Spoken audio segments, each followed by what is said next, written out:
put a smile on your face when you're moving from place to place. Good morning, good morning, morning, good morning, morning.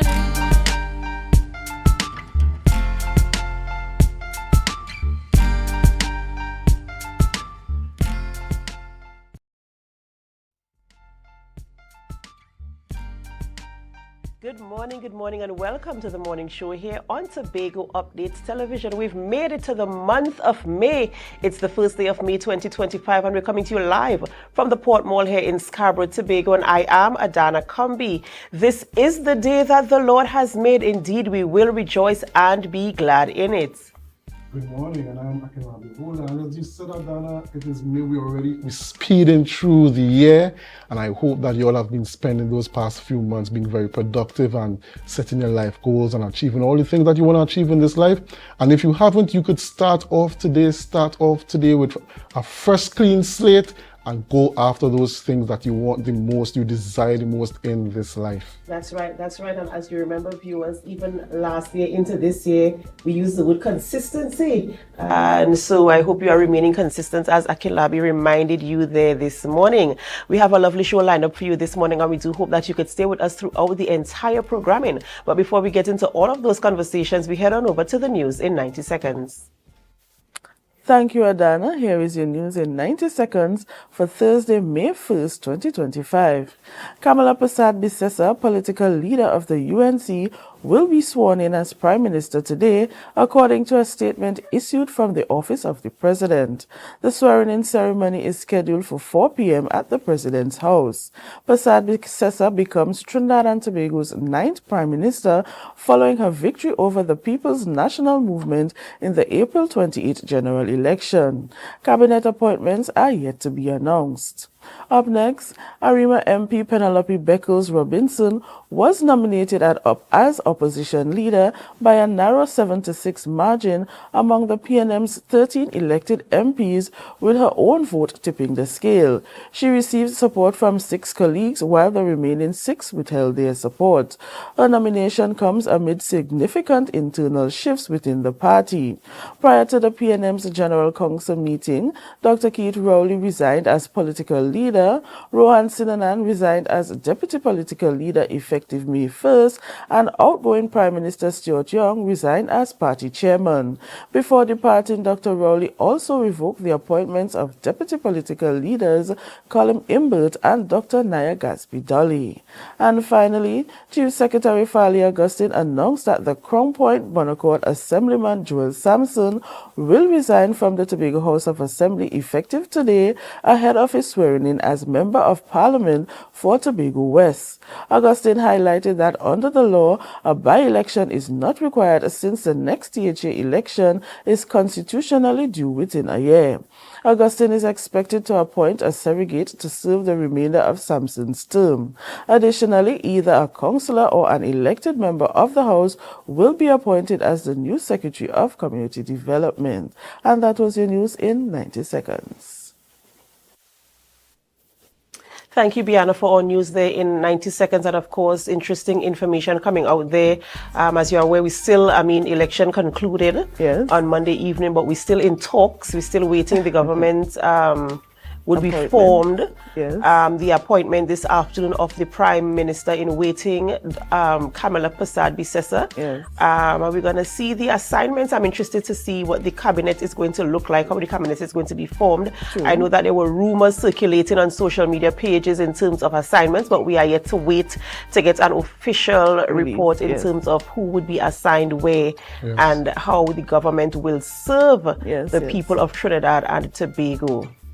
We just have to wait and see. There's not much we can do right now. We just wait and see. And of course, our primary goal is to ensure that we hold the office holders accountable for the promises they made on the campaign trail, and to ensure that they execute their duties with no fear or favor to anyone, ensuring that everybody on Trinidad and Tobago is treated fairly, and that we all benefit from what is afforded to all citizens of Trinidad and Tobago. Yes, Adana. But I think one of the things Sorry, Biana. Oh, I was going to say, I wanted to highlight the fact that, Miss Bissessa would be sworn in today.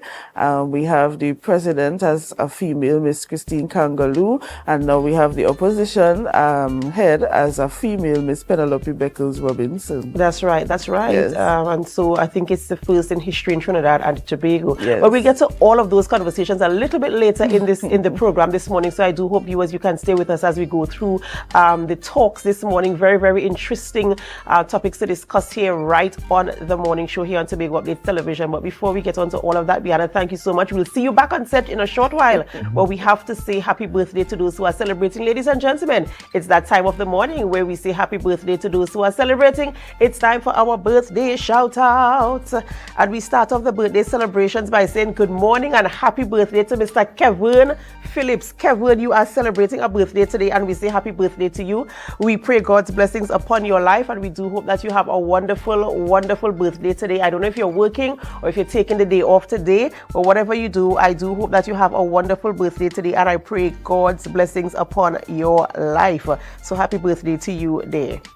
And we say happy birthday to Miss Ayana Carter Brassy. Happy birthday, my former supervisor over there at Tobago Channel 5. Happy birthday to you. And I know that you move away and you moved to a bit of greener pastures, and you're working with the TTT now, doing big things over there. And we wish you happy birthday. We wish you God's richest blessings upon your life, upon your family. And I know that your family, your children, your husband, they will treat you so well today. They will shower you with gifts and love and hugs and kisses. And we just wish you the best in the upcoming year.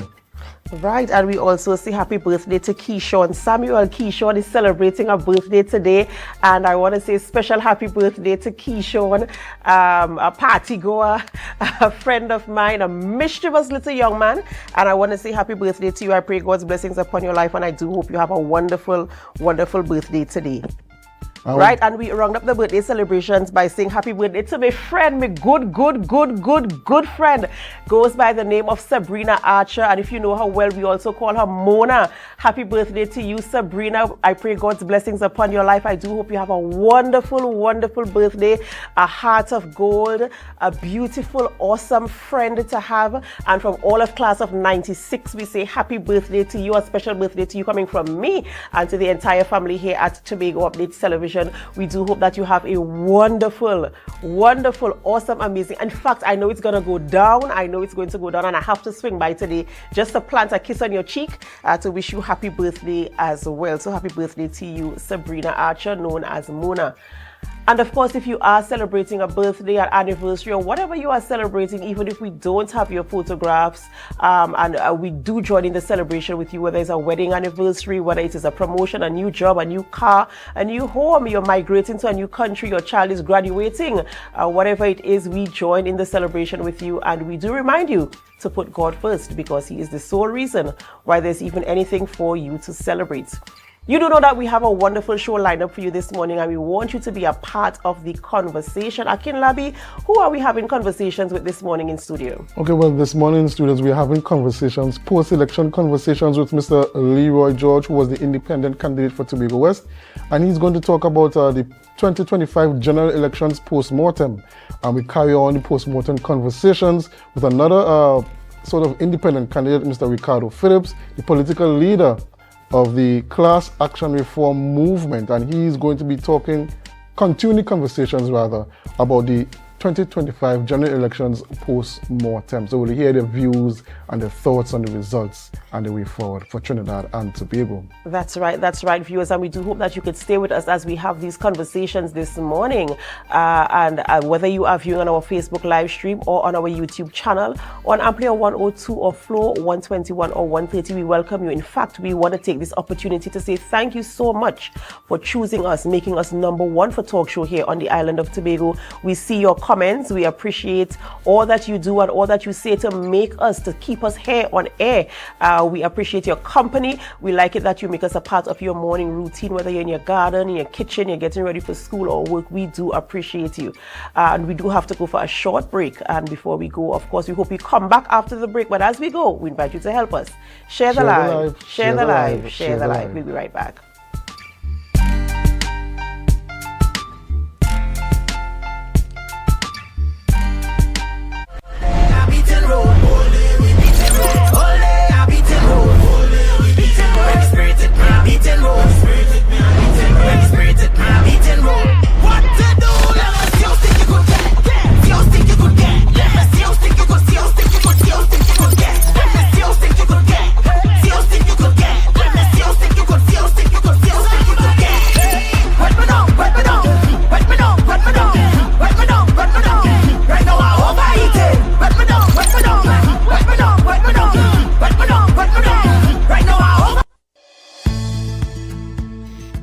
TNTech is pleased to advise that its Roxborough Service Center has reopened. Starting Monday, 10th March, customers can once more visit the Roxborough Administrative Building to pay TNTech bills, request new connections, and more. TNTech, powering the nation into the next generation.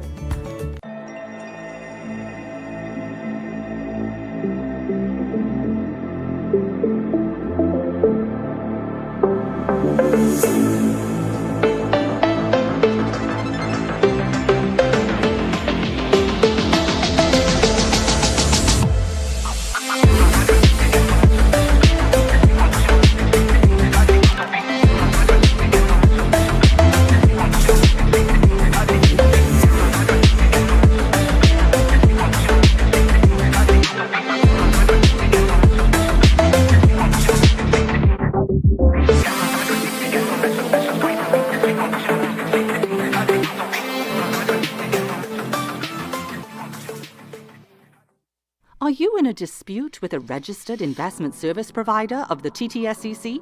Or maybe you're the victim of an investment scam? You can lodge a complaint or submit an anonymous tip to the Trinidad and Tobago Securities and Exchange Commission.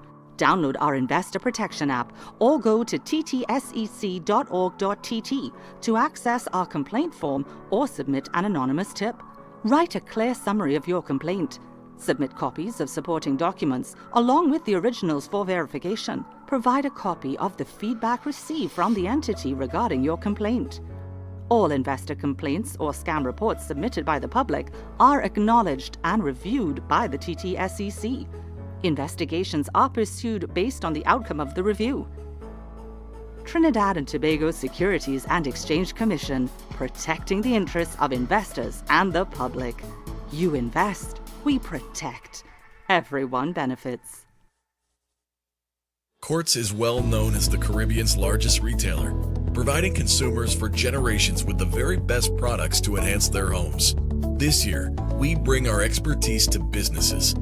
Courts Business Solutions will serve small, medium, and large companies with the very best products at the most competitive prices, backed by warranties and after-sales support. Hoteliers, office managers, restaurants, and so many more. Courts Business Solutions, a brand of the Unicomer Group. When the game is on, you don't want to miss the best moments. With AMPLIA TV, you can enjoy our ultimate sports package and watch your favorite games on the go. Stay connected and informed with sports news, scores, and stats with AMPLIA's fastest internet speeds. Up to 1 GB fiber internet, you can stream riveting football action, cricket, NBA games, and much more. With AMPLIA, it's game on. Visit amplia.co.tt or call 800-4663. AMPLIA. Do more, live more.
Put a smile on your face when you're moving from place to place. Good morning, good morning, morning, good morning, morning.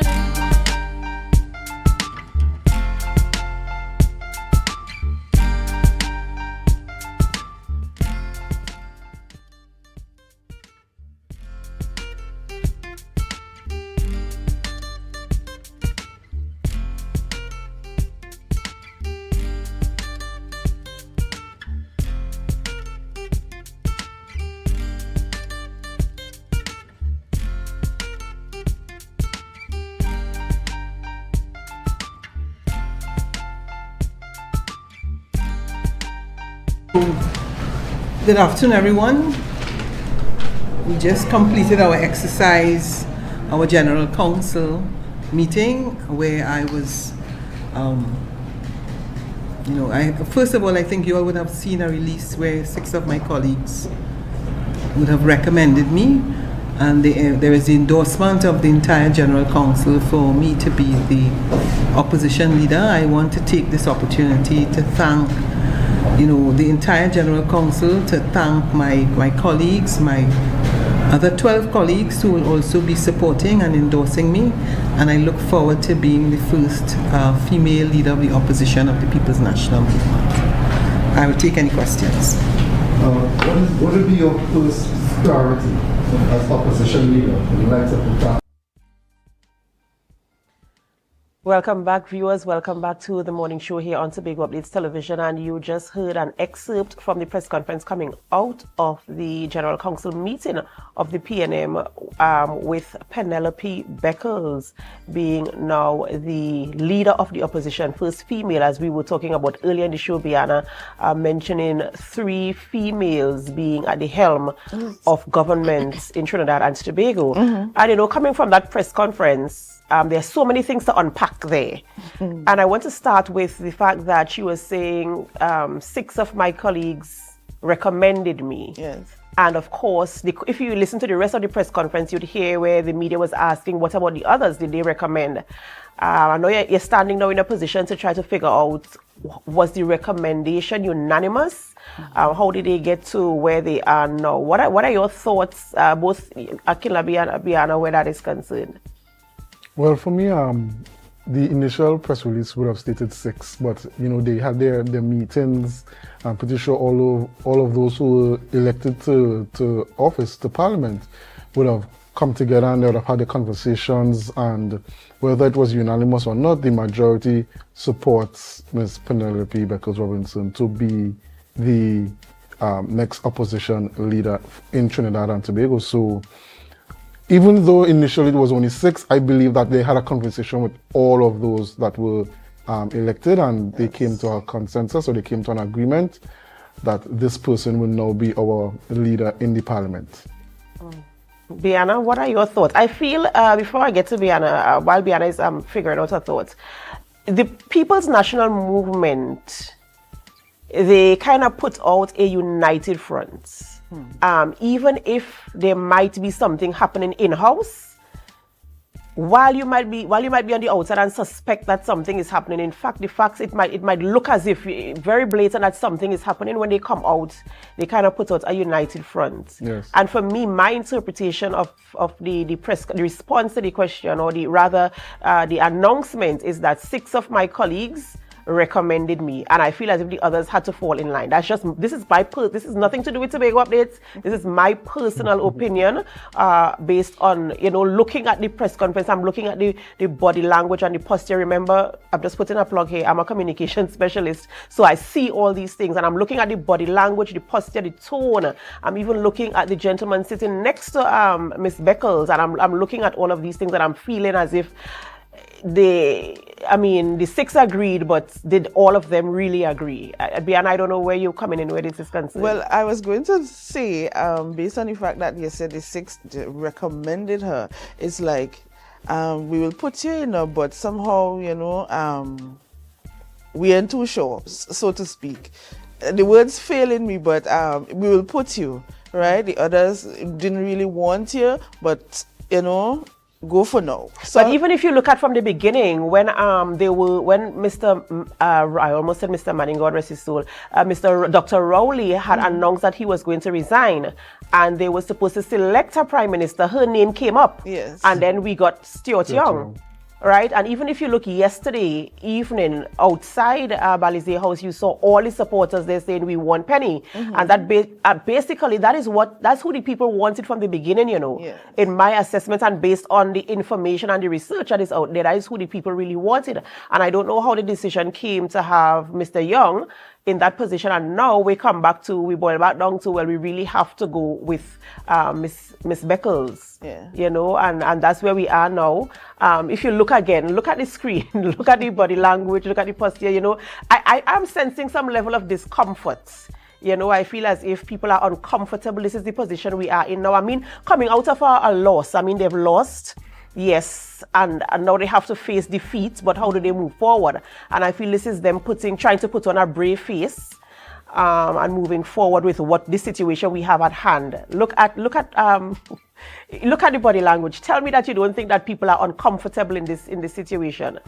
Well, I think while you have the eye for it, Adana, we just here on the outside looking in, you know what I mean? So based on how she was, yes, you can tell. Yes, so for me, I think it's I think that when you really do the assessments of all those left in the party, because this is a significant loss for the People's National Movement, and when you really look at those left in the party with some sort of authority and support and backing to lead, the person that comes to the top of the list is Ms. Penelope Beckers-Robinson. She comes to the top of the list. So I think whether persons are uncomfortable with it or not, they have no choice. She is the person to lead the party. She has the most authority in the party, the most support, as well. A lot of experience. Yeah. When you check out all the criteria, I mean, she ticks off all the boxes. And she has put herself forward for leadership on numerous occasions. It's not the first time that she's put herself forward. So, you know, she's a willing leader as well. Yes. You know, and I think as it is what it is now, as you rightfully said, Akilabi, she is the leader of the opposition now, and she has the most authority where that is concerned. And it's just to look now at her leadership. And I think a question was asked about her leadership. What is she going to do in terms of how is she going to get her colleagues to, you know, those who are feeling despondent. I mean, you must feel despondent. You come from a major loss. How are you going to lead? How are you going to steer that ship to ensure that your colleagues remain empowered, that they still have the drive to do what they have to do? In fact, how are you going to lead the opposition in terms of, are you going to oppose for the sake of opposing? And I think she mentioned the fact that that's not what they are there about. She even made reference to some of the things that they brought to Parliament that the back then opposition, Mrs. Kamala Persad-Bissessar, they opposed legislation concerning crime.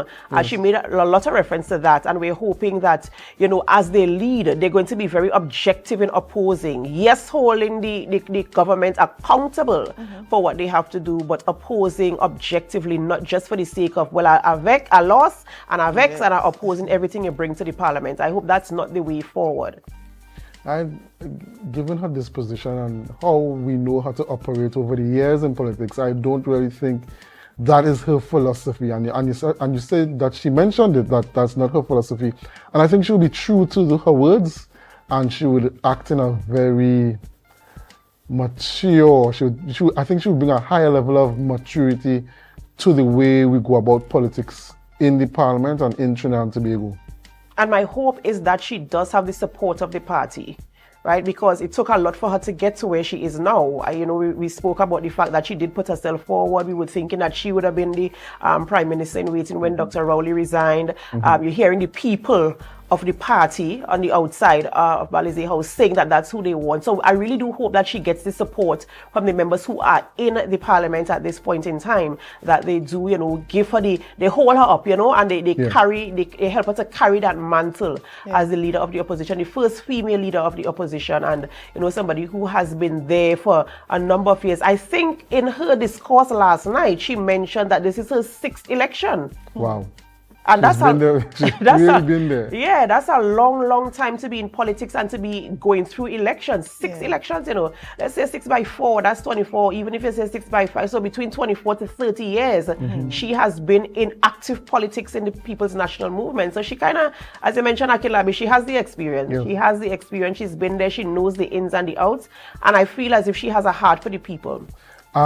Just to bounce off of the where you mentioned that she might not have the full support, I don't think there are circumstances where persons are fully in agreement, because people have their opinions of who they think is a better leader, and you just have to go with what the majority, that's how democracy is. You have to go with what the majority rules are, and as an organization, you have to come up with a united front. Like you said earlier, the People's National Movement, they tend to come out with a united front, even though there's not full agreement. And I think that in the best interest of the People's National Movement, she would get the public support of all the members who are in Parliament, whether they want to deal with it internally during the internal elections differently, then that's up to the membership of the People's National Movement. But I think in this first instance, she's going to get the support of her colleagues, all of her colleagues. And the People's National Movement, of course, at this point in time, they have to do their assessments. And I feel that her leadership will be an important part of how they assess, how they move forward. The way they respond to it and, will indicate to the membership of the party how they are going to move forward maturely to ensure that they get back in a good place. Because, it really is difficult when you're talking about having been in a position of authority in general for a long time, and now having to kind of revert and step back and have another person taking up that position. It is going to be difficult for them to pick the pieces up. But I believe that, once they give it time and they are objective, they will be pretty okay. I don't know how long it will take. I can't put a timeline to it, but in the end, I believe it will all work out.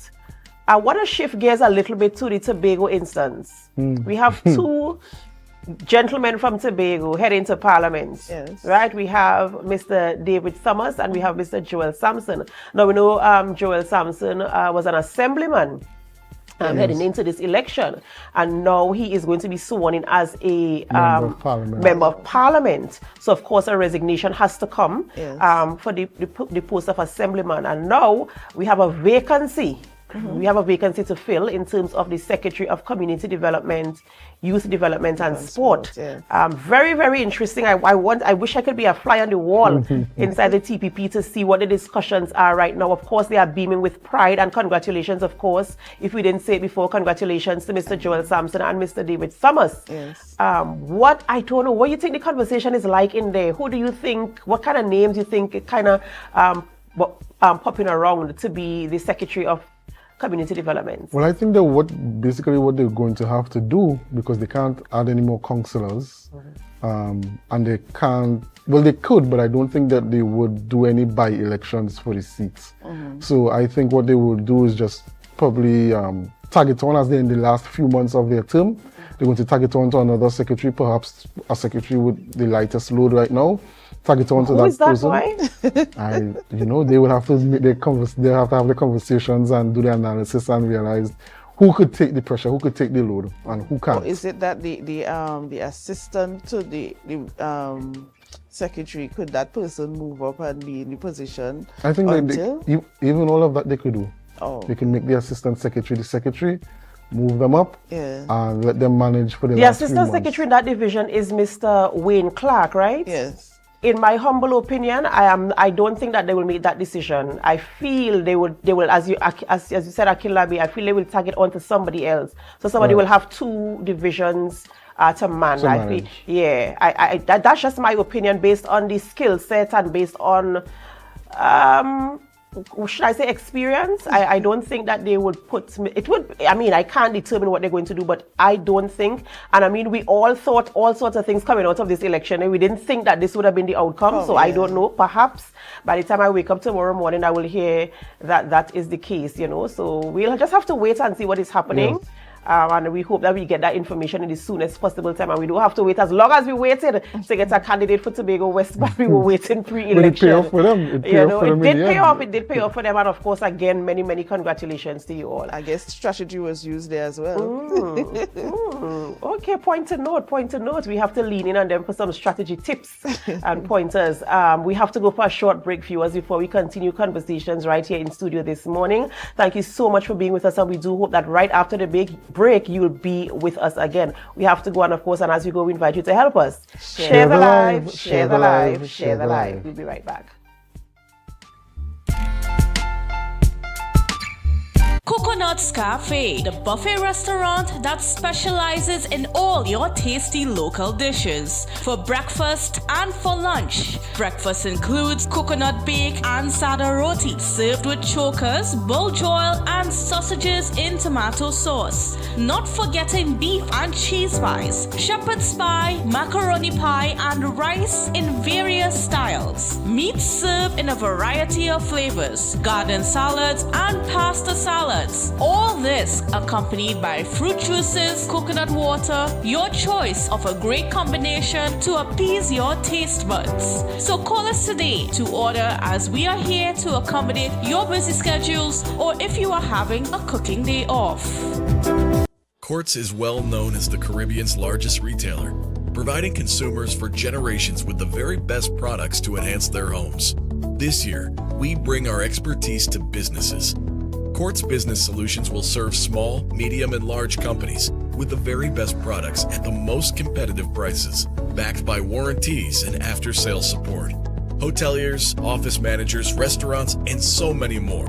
Courts Business Solutions, a brand of the Unicomer Group.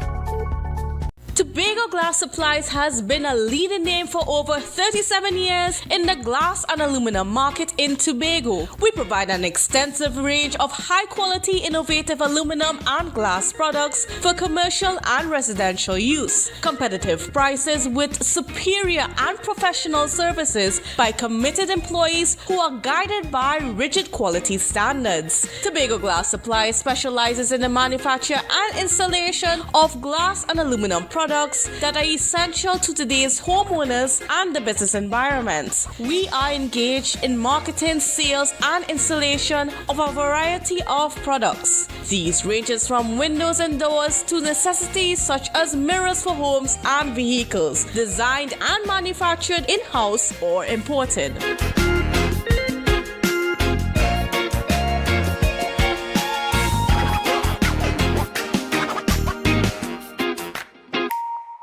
Want to get better? Where to start? What kind of exercise to do?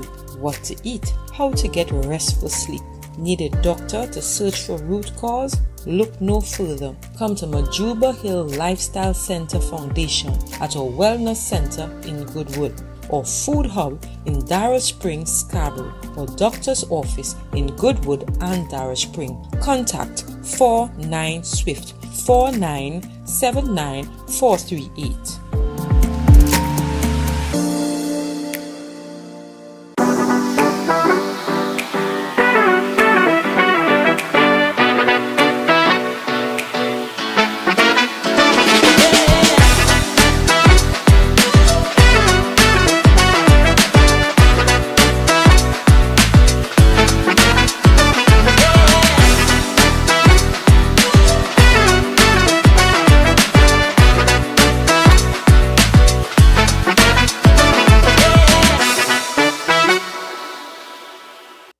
Guys, there are some new developments in housing in Tobago, so it's goat racing time. This is 116, the show that keeps you in the know with all things Tobago House of Assembly. Each week, 116 delivers a fun and engaging overview of the latest developments, achievements, activities, and events of our dynamic assembly. So join me. Let's dive into the Tobago House of Assembly's Week in Review right here on 116.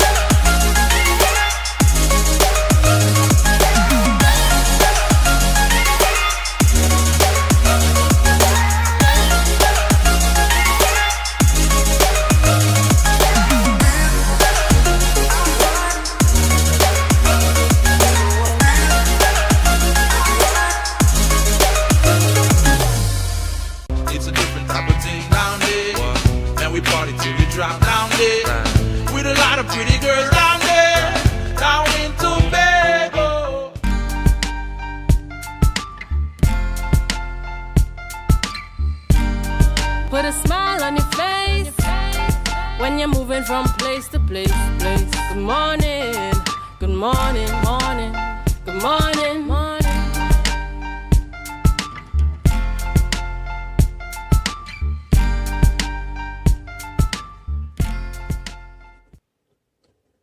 Good morning and welcome back to the Tobago Updates Morning Show. We have in studio here with us Mr. Leroy George, who went up as an independent candidate for the 2025 general elections, and he's here to give us his thoughts, his feelings for post-general elections, which took place on Monday, the 28th of April, in which the United National Congress swept their way into government, and also the Tobago People's Party were able to uproot Mrs. Shamfa Kajol-Lewis and Mrs. Ayanna Webster-Roy in Tobago West and East, respectively. Good morning, Mr. George, and welcome to the Tobago Updates Morning Show. Good morning. How are you doing, Mr. Holder? I'm quite fine. I'm doing quite fine. So let's get straight into the conversations. Let's firstly talk about your experience in this campaign for this general elections. How was it for you as an independent candidate? It was wonderful. I was so happy that we had a debate with Tobago CiviNet, and I got a lot of things off my chest in terms of messaging. I was able to accomplish everything that I wanted to accomplish. In terms of the actual result, of course, from the very inception, you have 9 candidates, 8 of whom are backed by political parties, and only 1 being an independent candidate. You know, there wasn't really a real chance of me becoming the next member of parliament for Tobago West. But it is always important to remember that sometimes we get mixed up between the primary objective of democracy and the secondary objective. The secondary objective is to establish a majority rule system, right? Because it's one of the fairest, if not the fairest system available to us. But the primary objective is to ensure that every single individual, irrespective of their gender, their socioeconomic standing, whatever, has a voice. And I was able to exercise my voice, and I used my voice to inform other persons that there is the option of not just having a voice during elections, but post-elections through direct democracy. And to see that a lot of people actually got it and were motivated to even go against the waves, the current, with all the bells and whistles, to come out and say, yeah, that's what he's talking about. That is something I support, and come out and press the X next to Leo George. I was so proud of each and every one of those persons, those who voted and those who got the message, but maybe they're expats or living outside there on Tobago East side. I am so proud of each and every one of them, and I want to take this opportunity to say thank you to all of them. So, Mr. George, you talk about getting your message out there and being a part of the discourse and that kind of thing. Is it not possible that you could have done that without going up as a candidate? Why was going up as a candidate so important to you? Well, this was actually my second time running, right? The first time, I entered into politics in 2019 as the research officer in the office of the minority leader. In that same year, I became the elections officer. And persons within our circle, the political party, especially the executive, etc., were well aware of me and my thoughts, etc. However, it is only after I ran with a minor party in the 2021 elections, I realized I start getting phone calls from the media, and basically people start paying attention to me in any kind of serious way. And I said, oh, this is what democracy is about. This is what elections is about. It's about having a voice. You could have a voice voting, or you could get in the mix at things and really have a voice. And then these elections, I think just about everybody would agree that I turned things up just a little bit. And from a lot of people knowing about me, I'm getting closer to becoming that household name. And more importantly, my message is getting closer to becoming a household message. Okay, so let's go into the election results for the 2025 general elections. We see the UNC getting into government. The People's National Movement, I think it's about 13 seats they have. And the TPP, well, they took the 2 Tobago seats away from the People's National Movement. And what are your thoughts on the results and what that means for Tobago? It says potential, and it says potential. Reason for that being, and so much potential. I know I said potential 4 times, but that is the extent to which there is potential. 26, 13 goes into 26 2 times. That means that had it not been for those 2 Tobago seats, the UNC would have that 2/3 majority that would enable them to create legislative changes of a particular magnitude. And because of our economic situation right now, with us having the oldest petrochemical industry, we running low on reserve, the drug and gas deal didn't take place, etc., I would imagine that some major changes are to be anticipated. And because you have them 2 seats, it's not quite 2/3 majority until David or Mr. Tomo, not David Otomo, we're talking about Samson Otomo, is to come in and say, well, hey, here is your 2/3.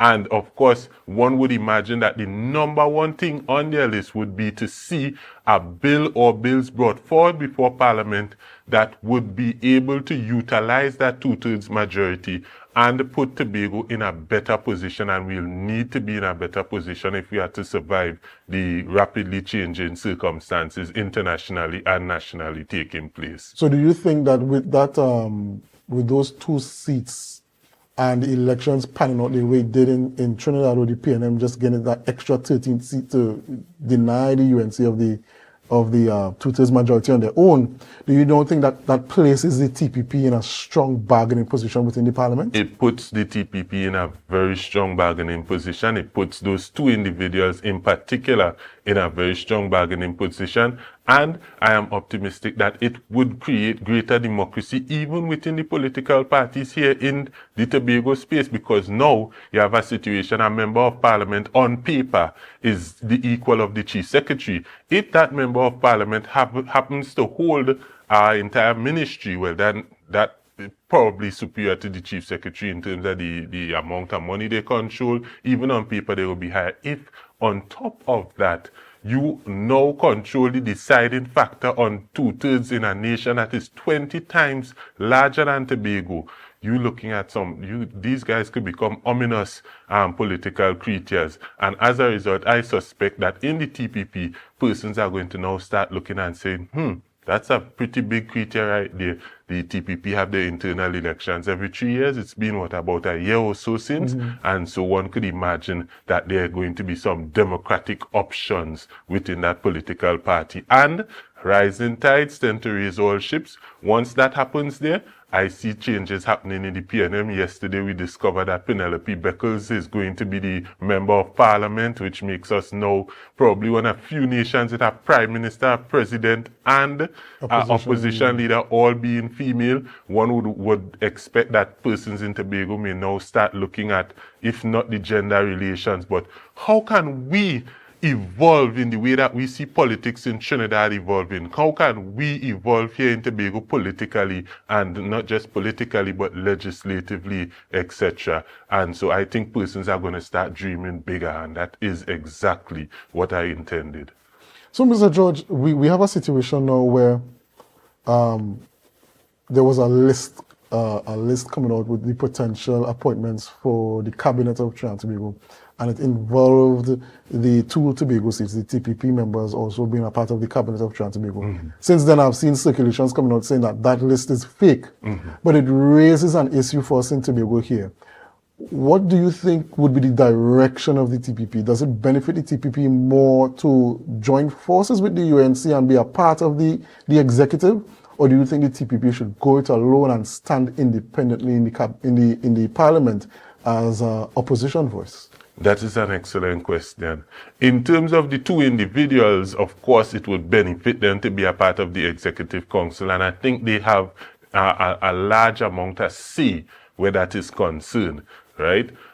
In terms of Tobago, it could go either which way. If you have persons staying separate, then they could vote separate. Now, you could be in the executive council and still vote separate, right? So they could have their cake and eat it. And if I were them, I'd have my cake and eat it. I'd take that ministerial position and still vote independently based on conscience and also based on what benefits the people of Tobago holistically. Now we see that situation with the TOP in the last time a Tobago party partnered with the UNC. One of the problems that the TOP would have faced in that 2010 to 2015 period was that they were not able, when they joined the partnership, they were not able to distinguish themselves from the politics of the UNC, and whatever was may have been bad politics would have happened at the time. They were unable to distinguish themselves from that, and they sort of paid the price for that, particularly in the 2013 THA elections. Do you think that by the TPP joining the UNC with the executive, possibly, because we don't know if that's what they're going to do. This is all hypothetical. Do you think that if the TPP joins the UNC, they are also exposing themselves to that same risk that the TOP had? No, the circumstances are not the same. Remember, when the TOP had the 2 seats for Tobago in the People's Partnership situation, we were looking at an extreme case of special majority. Also, more importantly, the TOP was not in charge of the Tobago House of Assembly. What that means, there is no backing outside of central government. In this case, they have the backing outside of central government. They have the backing to the tune of well over $2-something billion on a yearly basis, because the THA is controlled by the TPP. And the TPP could use their abilities, right there, in the Tobago House of Assembly to say, listen, we control Tobago, which is 1/2 of the title of Trinidad and Tobago. And you know what? Those 2 guys there, you're going to let them have their way. You're going to let them, basically assert their influence in this situation for the benefit of Tobago. And furthermore, another major difference is our economic situation at that time was not as fragile as it is today. So the necessity to have power and options today is much greater than it was then. So, Mr. George, I particularly talking about a possibility of the TPP not being insulated from a political fallout if something was to go, if there are any scandals or anything like that, possible scandals in the new administration. If they are outside of the executive, then they can insulate themselves from any possible scandals that may happen. Because we know with every administration, scandals do come up, right? So if they're outside of the executive and they just decide to be an opposition voice in the parliament and negotiate with the UNC as it suits them, then they could insulate themselves from any scandals that take place. Whereas if they're in the executive, they can't. They have to take a collective responsibility. And that could hurt them in their THA politics, possibly, right? As it did with the TOP in the 2010 to 2015 period. So that's what I'm really talking about. I'm not talking about access to resources and that kind of thing. I'm talking more about on the aspect of any potential political fallouts. So that's the angle that's really going on. So I don't know if... I would imagine a couple of things. Those scandals, they brought down the UNC, they brought down the People's Partnership. There was a lot of them. And I would imagine that Kamala Persad-Bissessar would have gained some wisdom over the years. I could only hope. Of course, I wouldn't gamble on it. However, that being said, I think she probably would control her executive a little better than that, right? Because it was one scandal after the next. Somebody say something loose that would turn out not to be true. Then somebody assault a lady on an airplane, and then it's only when the whole thing pile up now she now looking to deal with it. I think she has the wisdom to deal with it up early o'clock. I would not be particularly concerned about that. And even if that was a matter of concern, that is why these 2 individuals, if they are part of that executive council, and the more I think about it, the more I'm supporting the idea of them using their power to become a part of the executive council. But they are voting according to... Not the executive council. The cabinet, yes. I got caught up with the THA versus central government. But once they become a part of that cabinet, right? Once they become a part of that cabinet, if they are voting according to conscience, if they are voting according to the needs of Tobagonians, in contrast to allowing themselves to be completely submerged into that cabinet and into that UNC situation, then even if a scandal breaks out, they would have already established themselves as those 2 guys, they're in there, as the Christians say, you're in the world, but you're not of the world. Right. And so they could isolate themselves even within that situation. I think they should take every opportunity to clothe themselves and the people of Tobago with all the power that they could get. Okay, so finally, I want to ask you about this question, this issue. So, Mr. Joel Sampson would have won the Tobago West seat, but he's also the area representative for Bonaccord Crown Point. And so he has to resign from Bonaccord Crown Point. It leaves an opening in the executive as well as leadership for one of the divisions.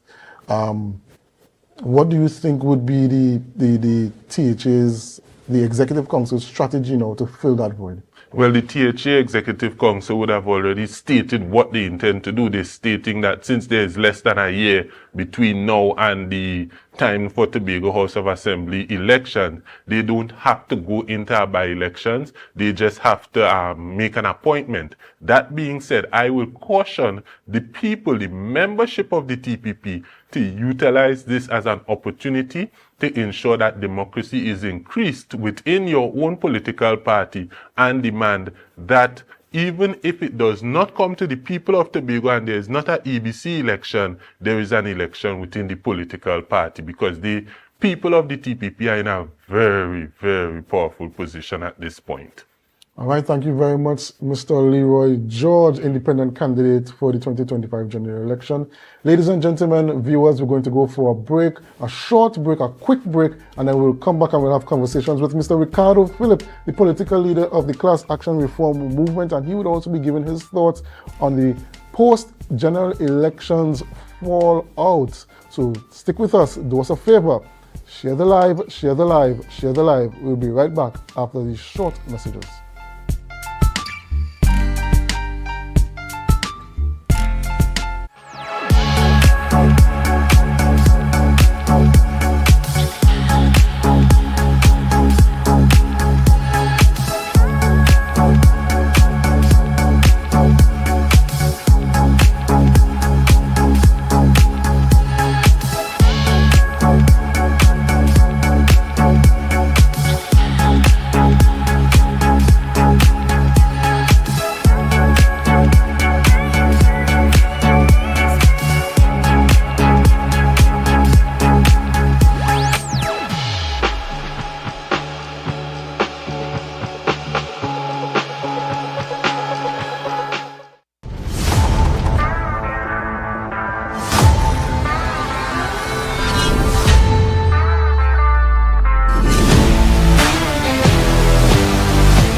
Mouth-watering fries, salads, combos, and specials galore. Feeling for something to eat? Come and see. Our rotisserie is seasoned to the T. Kicking chicken, masala, and jerk roast. Crispy fries made from scratch. Who do you know can beat that? Or salads freshly cut and packed. When you taste it, you'll be wanting to come back. So come check us out on number 2 Robinson Street, Uptown Scarborough, Tobago. We open on Saturday nights from 7:30 to 11:30 p.m. Monday to Thursday, we're open from 10 a.m. to 9:30 p.m. and on Friday, 10 a.m. to 4:30 p.m. Contact us at 772-7443 and all social media handles at The Rotisserie Factory.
You can now get whatever you need whenever you need it anywhere in Tobago with Tobago. Your meals, medication, groceries, and shopping all delivered directly to you. No more hassle, no more stress. Get the Tobago app today on Google Play or Apple App Store. That's TAPPOGO, and let us deliver to you. Check our website at www.tapogo.app or call the experts at 494-TOGO and 484-4746. Tobago. Relax. We will get it to you. Tobago's at your service.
Put a smile on your face when you're moving from place to place. Good morning, good morning, morning, good morning, morning.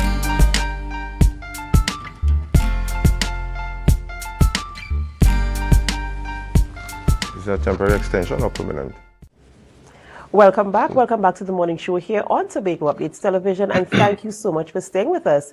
We continue conversations this morning about post-elections happenings here in Trinidad and Tobago, and more so in the Tobago space. And we continue conversations by speaking with Mr. Ricardo Phillip, and he's the political leader of the Class Action Reform Movement. Good morning and welcome. Good morning, and thank you for having me again. Please excuse my voice. I'm trying to recover from all the physical trials in the last month or so. So I'm not in the best.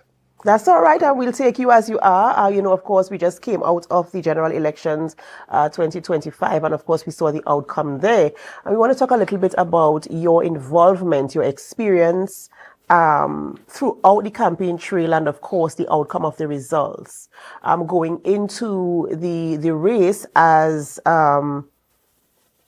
some people say an independent, but I mean, you're a political leader of a party. There's a party that you have formed.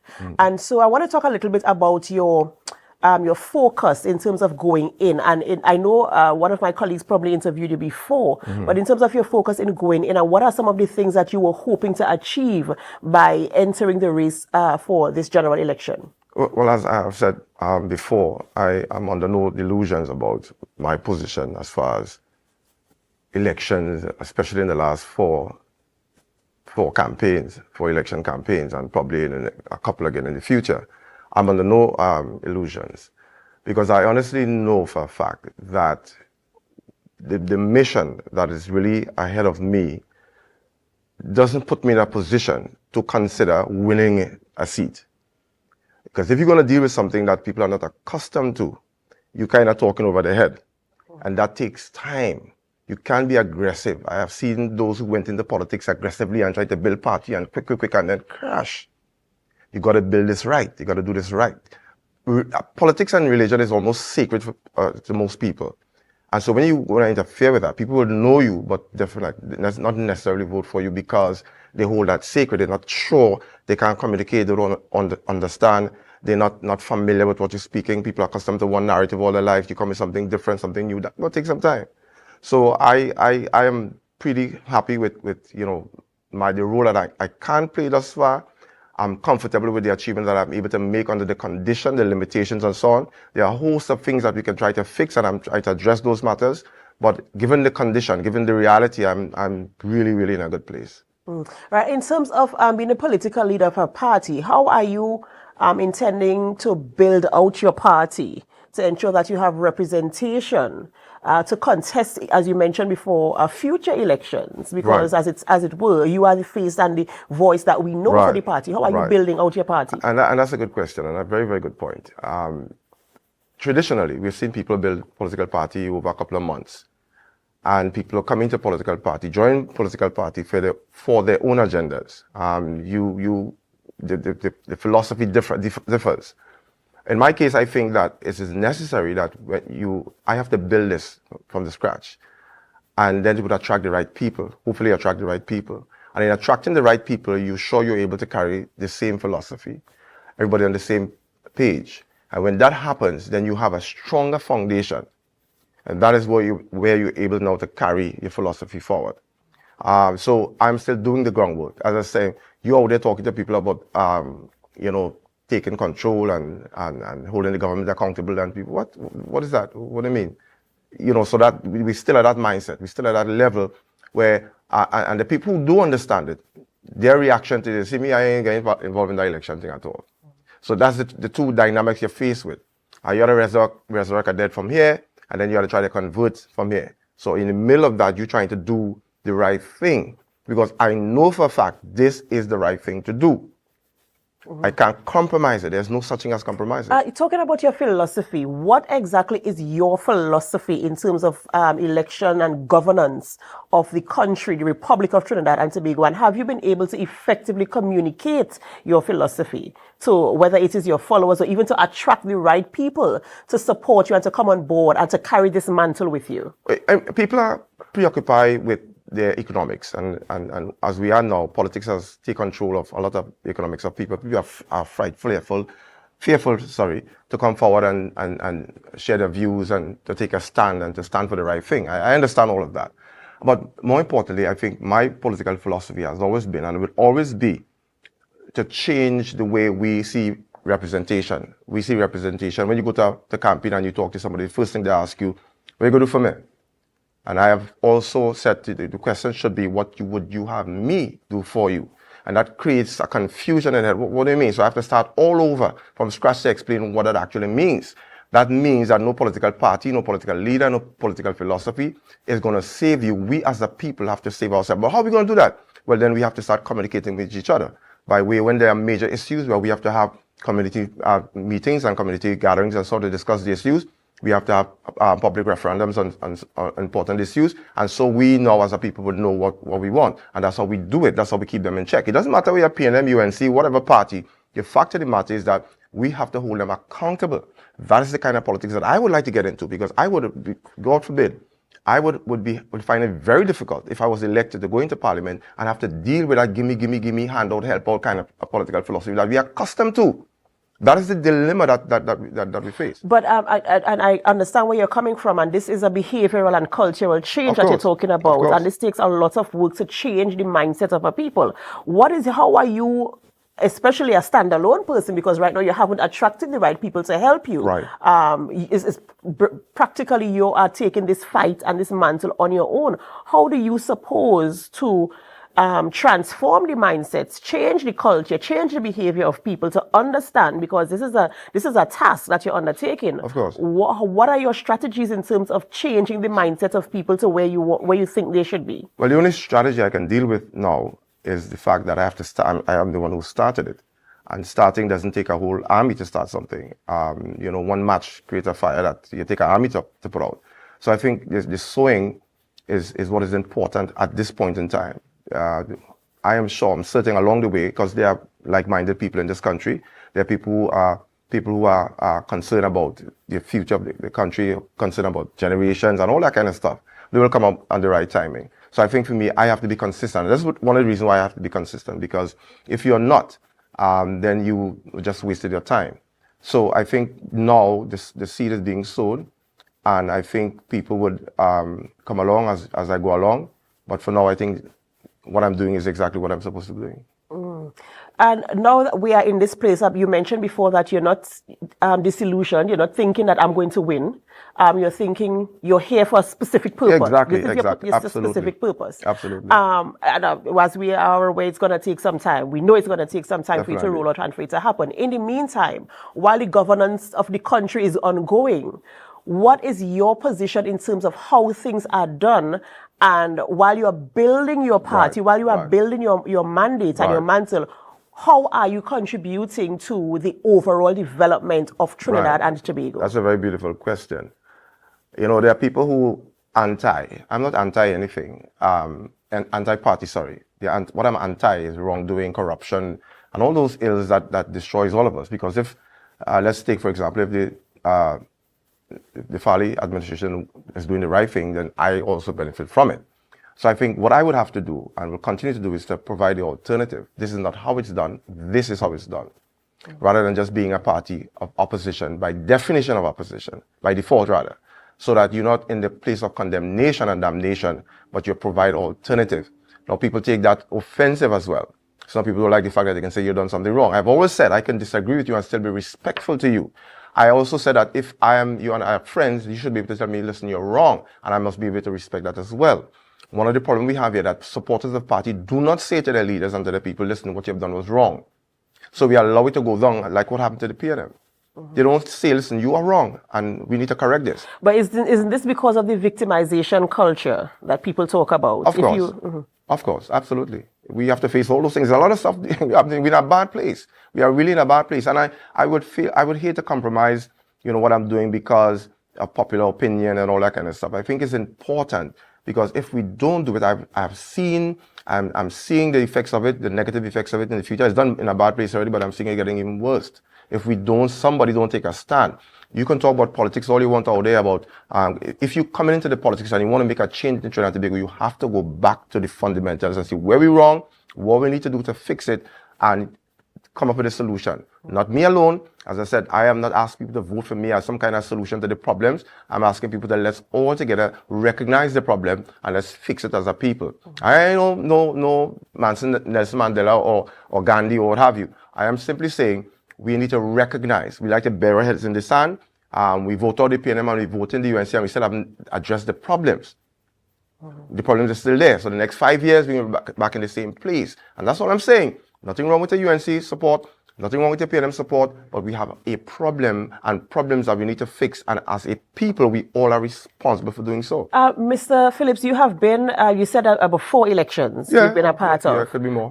With the same philosophy. Yeah. Going forward, wanting to see that measure of change in your mindset, change in your behavior, the culture of the people. Have you seen any impact over the 4 elections that you've been a part of in terms of your philosophy being accepted by the population? Yes. Well, not population, I mean individuals. I mean, I'm limited also in terms of how fast and far I can go with my resources. But I've seen people, I understand, but I know and in most instances, they're maybe not in a position to say, I'm going to vote for him because what he's saying makes sense. To get to the place of voting for me takes a lot more than just agreeing with me. Yeah, I understand what you're saying. People are distrust.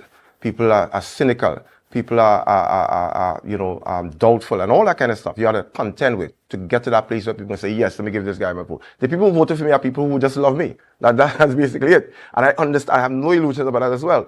So I'm happy. I'm thankful to those people.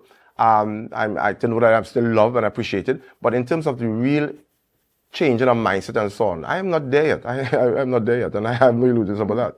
I know the struggle, and it's not a struggle. It's a lot of personal sacrifice because sometimes people even close to you would disagree and you know. So you had to go through all that. But you know, when you want something good, you got to know that.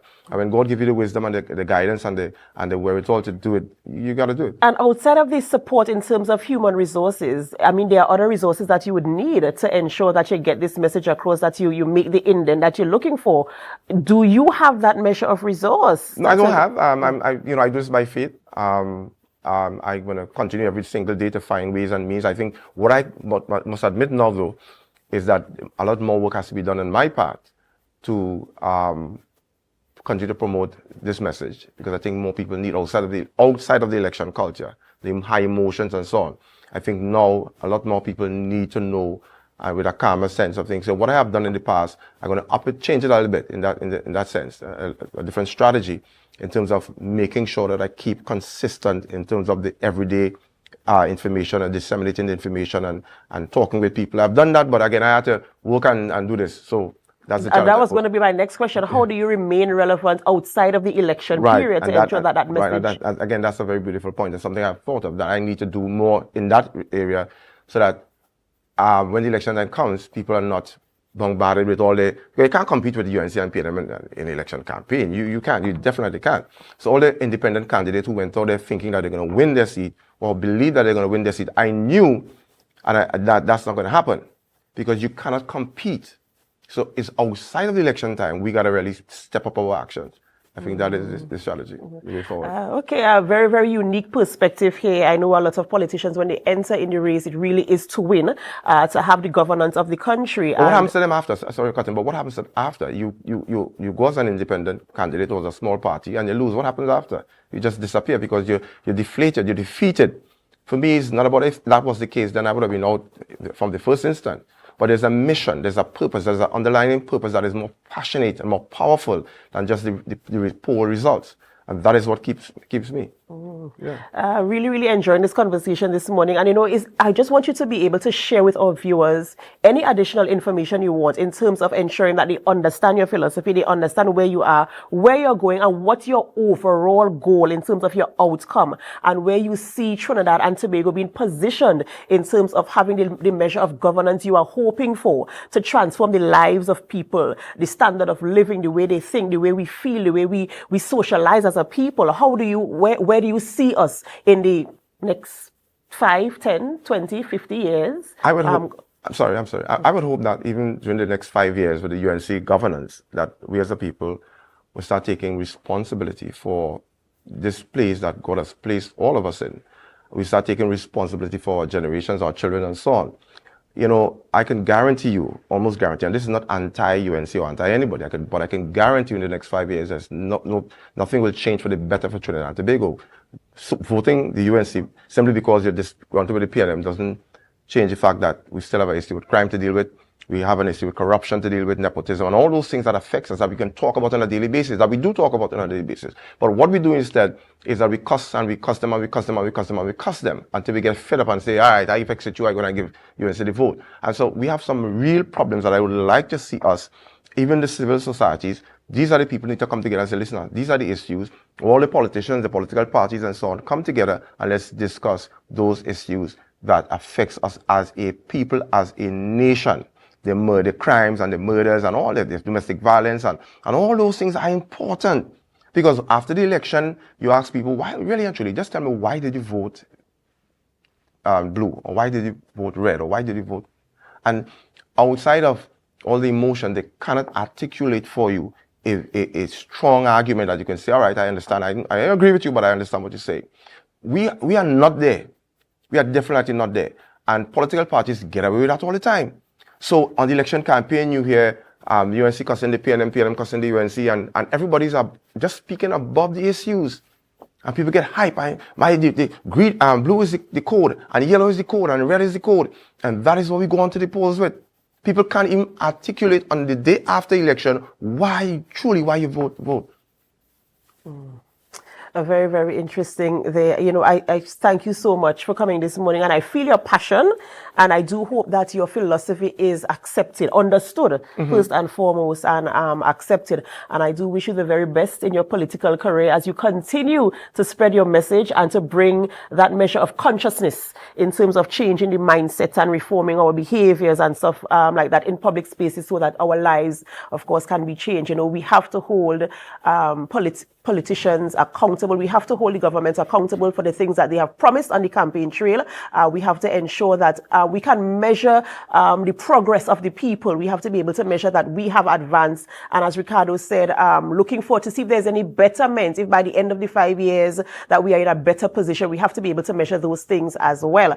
Speaking this morning with Ricardo Phillips, political leader of the Class Action Reform Movement here in Tobago, post-elections 2025, talking about his philosophy and his way forward in terms of his political career and, of course, reaching the minds and the heart of the people here in Trinidad and Tobago to ensure that there's a better space for all of us for generations to come, not just for right now, but for a long time ahead. This is where we have to end the morning show, and we're so happy that you stayed with us even to the very end of our show. But this is not where we end our programming. We head on over to GMT, and we do hope that you can stay with us. And as you stay, we invite you to help us. Share the live, share the live, share the live. Have a good one.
think with this facility having been down for about 10 years or somewhere thereabout, I think it's an excellent initiative and that it was recommissioned.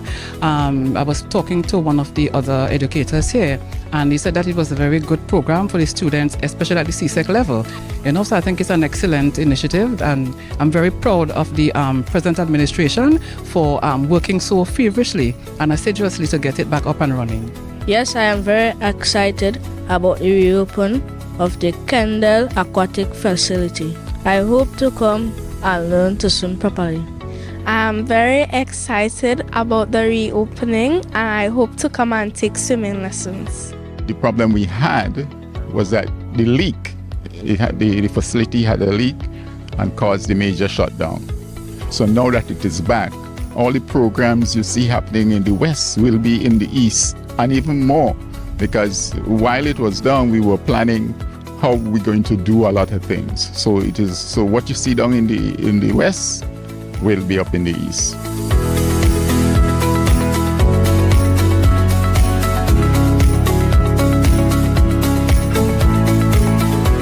I'm challenging you all for us to work with agencies such as the YMCA in having an even more robust and inclusive program so that we can ensure by a defined date all of Tobago's students and young people can actually swim. You should not live on an island and not be able to swim. And with what we are seeing in terms of climate changes, what we are seeing in terms of the battle with the sea on our coasts, all of our young people from as early as possible should learn to swim. This pool belongs to you. It is a space for your families to bond, for your communities to gather, and for individuals to focus on their health and wellness. Whether it's a child learning to swim for the very first time, an athlete training for the next level of competition, or a senior enjoying low-impact exercise, this facility caters for everyone.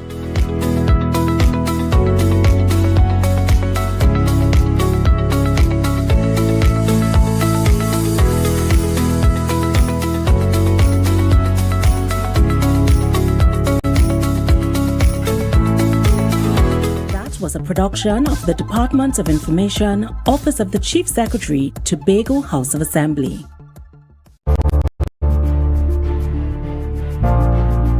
You're viewing Tobago Updates Television, your exclusive gateway to Tobago, broadcasting the beauty of this island paradise to the world.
Tobago Updates, your source for current affairs in Tobago, Trinidad, and the region. With the perfect conversations to complement your morning routine, I am Candice Jackson, and let's get started with the news in 90 seconds.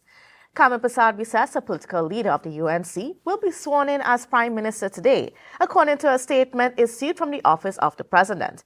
The swearing-in ceremony is scheduled for 4 p.m. at the President's house. Prasad-Biswas becomes Trinidad and Tobago's 9th Prime Minister following her victory over the People's National Movement in the April 28 general election.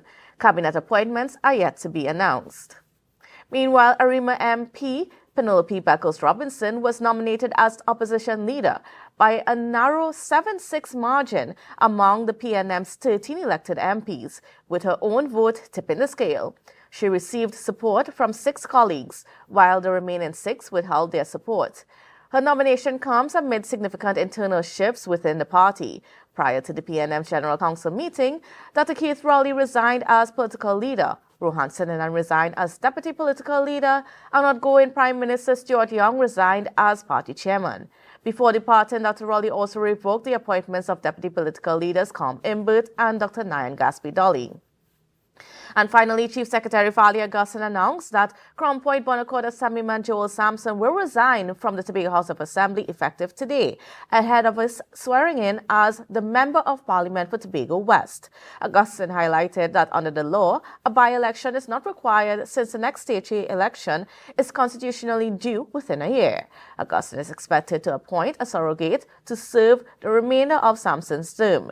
Additionally, either a councillor or an elected member of the House will be appointed as the new Secretary of Community Development and Sport. And that was your news in 90 seconds. All right, viewers, now for this morning, we are getting into some conversations about finance and preparations for the THA budget. So the THA budget is due constitutionally by the end of June every year. However, the Tobago House of Assembly is getting ahead and starting the discussions going, and we are getting into their heads, so to speak, as to what the presentation this year will look like. Because, of course, it will be the first presentation delivered by Finance Secretary Petal Ann Roberts since taking up her role. So she's on with me this morning. So good morning and welcome to you, Ms. Petal Ann Roberts. How are you? Good morning. I'm fine, thank you. And thank you for having me. Good morning to Tobago and all our viewers. And of course, alongside her, we also have Mr. Anselm Richards in the capacity of advisor to the Division of Finance, Trade and the Economy. So good morning, Mr. Richards. Good morning, Ms. Jackson. Good morning, Tobago. Good morning, world, wherever you are. Thanks for having us. All right, great. So we're getting into the preparation time for the THA budget. Tell me a little bit about, what's the focus this year for the budget? We have some focal areas. Obviously, we want to build the economy. The economy has dealt with some shocks, and therefore tourism, agriculture, digitization, and human capital development are top of our agenda. There are also some other areas, but these trump everything else in rebuilding and stabilizing the economy of Tobago. All right. So what are the things that did not do that you guys were not able to accomplish in this fiscal year that you're hoping to incorporate into the plans for the next fiscal year? Well, the fiscal year ends in September, so we still, we're still going. But I think that there are some focal points that we want to continue and that we feel that can have an impact on really rebuilding this economy. And those are the 4 that I just spoke about. We are still doing an assessment of the last 6 months. Funding is a challenge. Capacity is a challenge. We have so many challenges, but even with a new government, and we at the mid-year review, we want to look at some of our initiatives, look at our liabilities, look at the things that we intended to do in fiscal 2025, and do an assessment. We have already done that kind of work because even before we were heading into an election, so we did have a plan as to what are some of the things we're going to go to the central government with, and we have that plan already, and we're going to see if we can have a meeting. Well, we're waiting on them to see if we can have a meeting sometime soon, maybe next week. And of course, we're sort of jumping the conversation a little bit, but I mean, as you brought that up, what are some of those plans that you're hoping to take to the new central government and the new Minister of Finance? Definitely the issue of self-determination for Tobago. we had so many bills being drafted and none of them really materialized into law.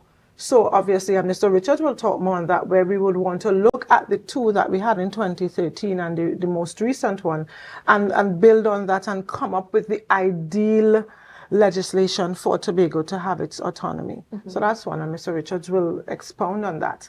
Secondly, we do have significant amount of liabilities. This is the first administration that has had the highest liability inherited ever in the history of the Tobago House of Assembly. And it was about $1 billion, and we have not been able to successfully settle all. And I don't think any... Where are we right now in settling it? Like, how much is the bill at this point in time? Our liabilities that we inherited is in the vicinity about 400 to 500 million still. And we did indicate to the public that we did have a forensic audit done, and because of that, some of those liabilities will have come off the books, because the forensic auditors would have said, listen, we got invoice for this, no work was done. And then we were seeing where we were overcharged. So the liability actually came down because of that, but we were not able to settle and pay the legitimate ones as we would have liked. So far, we paid approximately 68 million in liabilities, 42 million in fiscal 2023, and then 26 million in fiscal 2024. And we are currently making some payments to contractors as we speak. All right, so Mr. Richards, I sort of want to bring you into the conversation. Now, as Ms. Roberts pointed out, there's been quite a bit of a challenge with the Tobago House of Assembly and how you treat with the liabilities. What's been some of the things that you guys been doing to sort of treat with those liabilities and also pay the contractors on time, the ones that, might have rendered services over the past 3 years? Tell me a little bit about getting that done. Well, that's really where the rubber hits the road in terms of our fiscal and financial space. The THA is boxed into a financial box and a fiscal box because we can't borrow. So whatever we get from Port of Spain is what we have to, as the boys on the street will say, juggle around and make sure we touch everybody in a positive way. And as Secretary said, we were really, just imagine that and these liabilities are on the development side of the expenditure. And from fiscal 2022, our development budget was reduced from $400 million to $205 million in fiscal 2023. So you see the kind of fiscal constraint you are working with. Yes. And that's why we will only be able to make these small payments, just trying to keep the economy alive and pumping some resources to keep some economic activity happening. But our ability to pay really is directly linked to our allocation from Port of Spain, our development allocation. There's a positive direct correlation between our ability to pay. There's no escaping that. And we have not had that opportunity in the last budget. They reduce it. They haven't given us the money. Not for a want of action. We went to present the information over and over. Every year we go in and see there's a liability. And the Secretary will tell you that the Minister of Finance say, well, every government does get liability. What do you want me to do? So he's saying, go and angle your story. And we don't have the luxury of borrowing to deal with these liability. So that has been the constraint. So we have been able to pay small bits and so forth. And as Secretary said, we are moving now to make another payment. The intention is to pay another 25. So we are working that. And we have to be looking around the whole ecosystem of the financing, see where we can pull a $5 from a $10 to make up this bulk of money to pay contractor. And that has really stymied the economic, the heartbeat of the Tobago economy. And therefore, we are hoping that with the mid-year review, we can get a oomph in our allocation and give us the financial muscle to do a heavy lifting where those liabilities are. Now, one of the things that you've been very vocal about is the fact that our overdraft situation, when the releases do not come on block, it causes, that overdraft to happen, which of course incurs a fee. Yes. How much does that affect your overall ability to handle the tasks that are set out for each quarter? That has had a negative impact on the cash flow position of the Assembly. So let me explain to you how the overdraft works. We wait. As Secretary of Finance, let me first say, I can't tell you when the next check is coming. That has always been for the last 2 decades. You can never tell because it doesn't come according to the law. So we are now in May. In April 1st, I should have had a check for April, May, and June to take care of that. I think we received, because the checks don't come directly to the Secretary of Finance, but they'll inform me. I think about 2 weeks ago, the Director of Finance did indicate to me, well, we received a check for April and May. So we have gotten April and May's allocation. And in May and in June, we received the check for June. Now, what that does, when it is time for June's payment, we can't wait. We don't know when the check is coming. So we'll have to incur the expenditure, go ahead and utilize the overdraft to fund the expenditure. And that comes at an interest rate of about 8% on the increase. So even as you use the overdraft, as it goes up, the interest remains the same. The interest rate remains the same, but the actual interest increases. Now, that is a non-parliamentary expenditure. We don't get any funding from the government to cover this expenditure. And therefore, the bank takes out their interest. So the amount of money we have available is reduced by this overdraft. Basically by 8%. Well, 8% of whatever we have used. The next thing is there's a cumulative effect. We have never settled the overdraft interest, ever. So right now we are in a hole approximately $50 million. So for instance, if the government sends a check now for $100 million, we only have 50 to spend because the bank takes out their overdraft interest. It comes out automatically as we utilize the overdraft. That is another issue I have on the agenda to raise with the minister, because my cash flow, my liquidity position is not as the paperwork will state. And then how does this, affect just your ability to even manage how things are run in the division and even within the THA itself? It has been a challenge from day one. I also worked as a chief management accountant at the office of the chief secretary before being appointed secretary of finance and counselor. And then I also worked in the division of finance as senior financial analyst. So I've always understood the impact of this.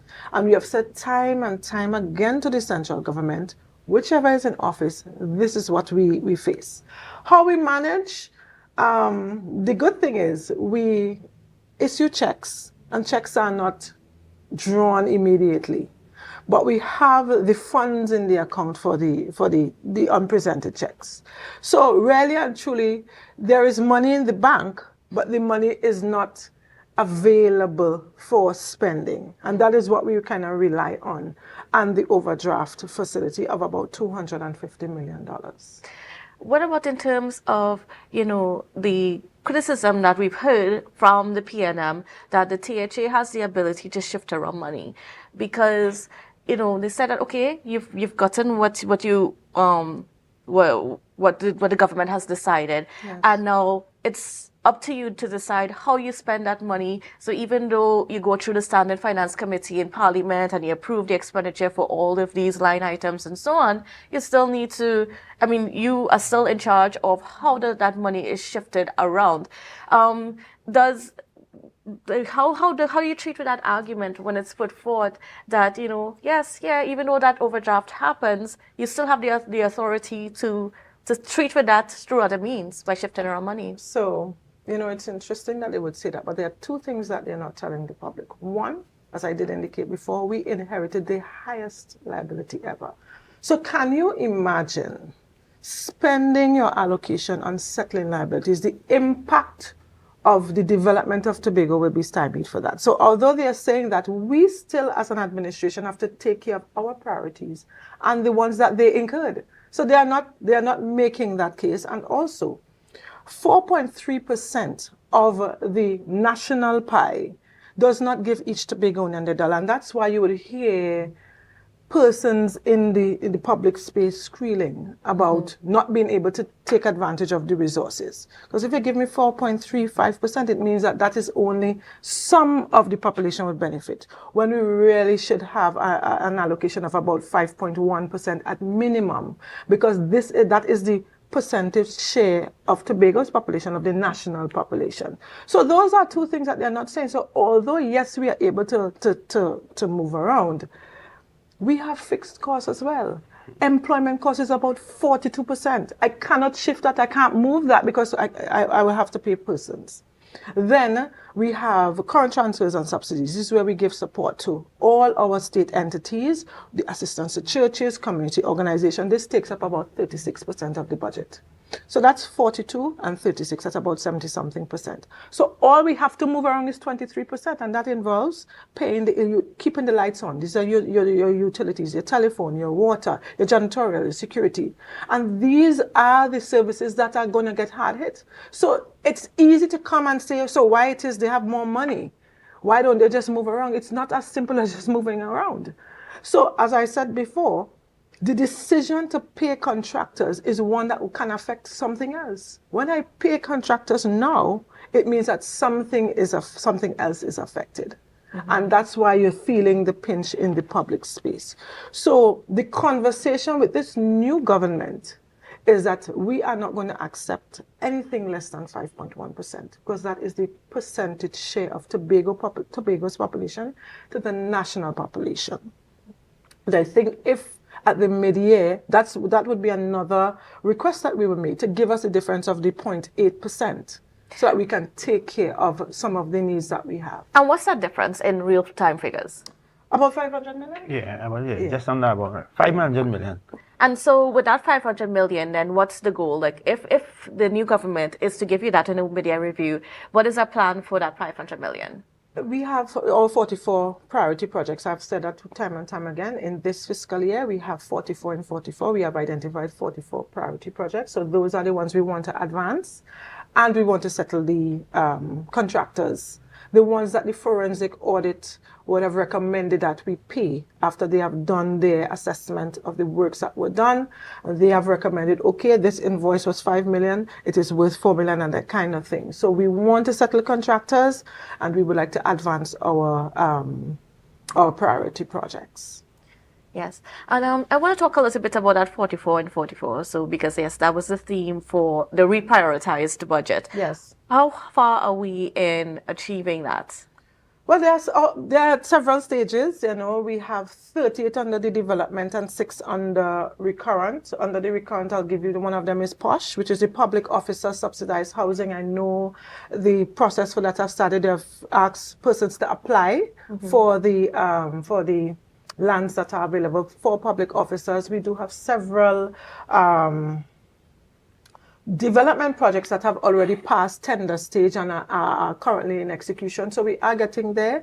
As you know, we have 2 constraints. One, how we receive funding from the government, that really is directly linked to the momentum at which these projects are advanced. And as I did indicate, we don't get the monies quarterly or block in advance. And on the development side, it's only 205 million. We also have to shift from the recurrent to DP. And because we don't get the resources as we would like, that process also takes a while. But we have so far moved $30 million from recurrent to DP to take care of some of our development priorities. And right now we have already earmarked another 20 to move. So we're doing it incrementally as the funds are available from central government. So basically, and I'll give you the second challenge that we have. We do have implementation deficit in terms of the human capital development. We need training in the Tobago House of Assembly. And that is one of the priorities for my 2026 budget. So it's tourism, agriculture, digitization. We really have to utilize and leverage on technology. And then human capital development is big on my agenda for the next budget. All right, no problem. But we're not done yet with this conversation, but we got to go for a quick break. But we'll be right back after this.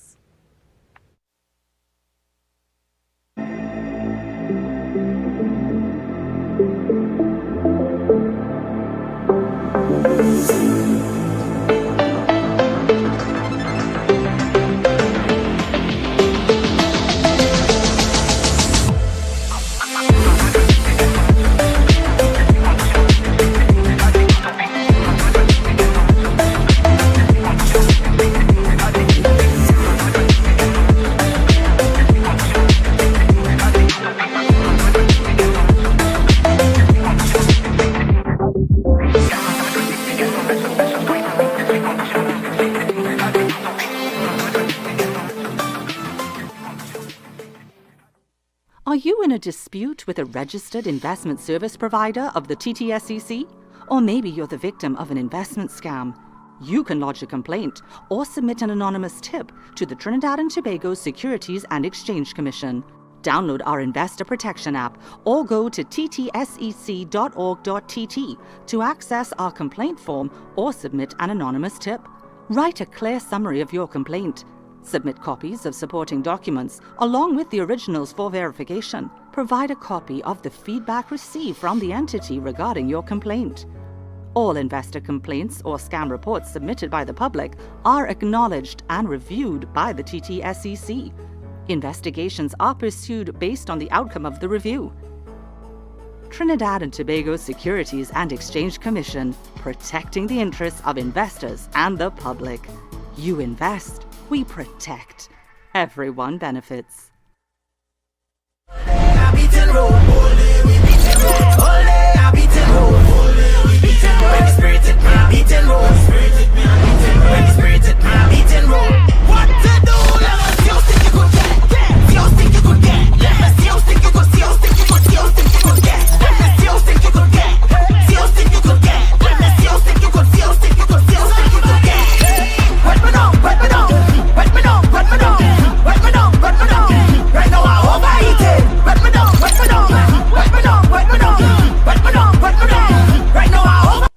Courts is well known as the Caribbean's largest retailer, providing consumers for generations with the very best products to enhance their homes.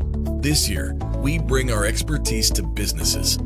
Courts Business Solutions will serve small, medium, and large companies with the very best products at the most competitive prices, backed by warranties and after-sales support. Hoteliers, office managers, restaurants, and so many more. Courts Business Solutions, a brand of the Unicomer Group. When the game is on, you don't want to miss the best moments. With AMPLIA TV, you can enjoy our ultimate sports package and watch your favorite games on the go. Stay connected and informed with sports news, scores, and stats with AMPLIA's fastest internet speeds. Up to 1 GB fiber internet, you can stream riveting football action, cricket, NBA games, and much more. With AMPLIA, it's game on. Visit amplia.co.tt or call 800-4663. AMPLIA. Do more, live more.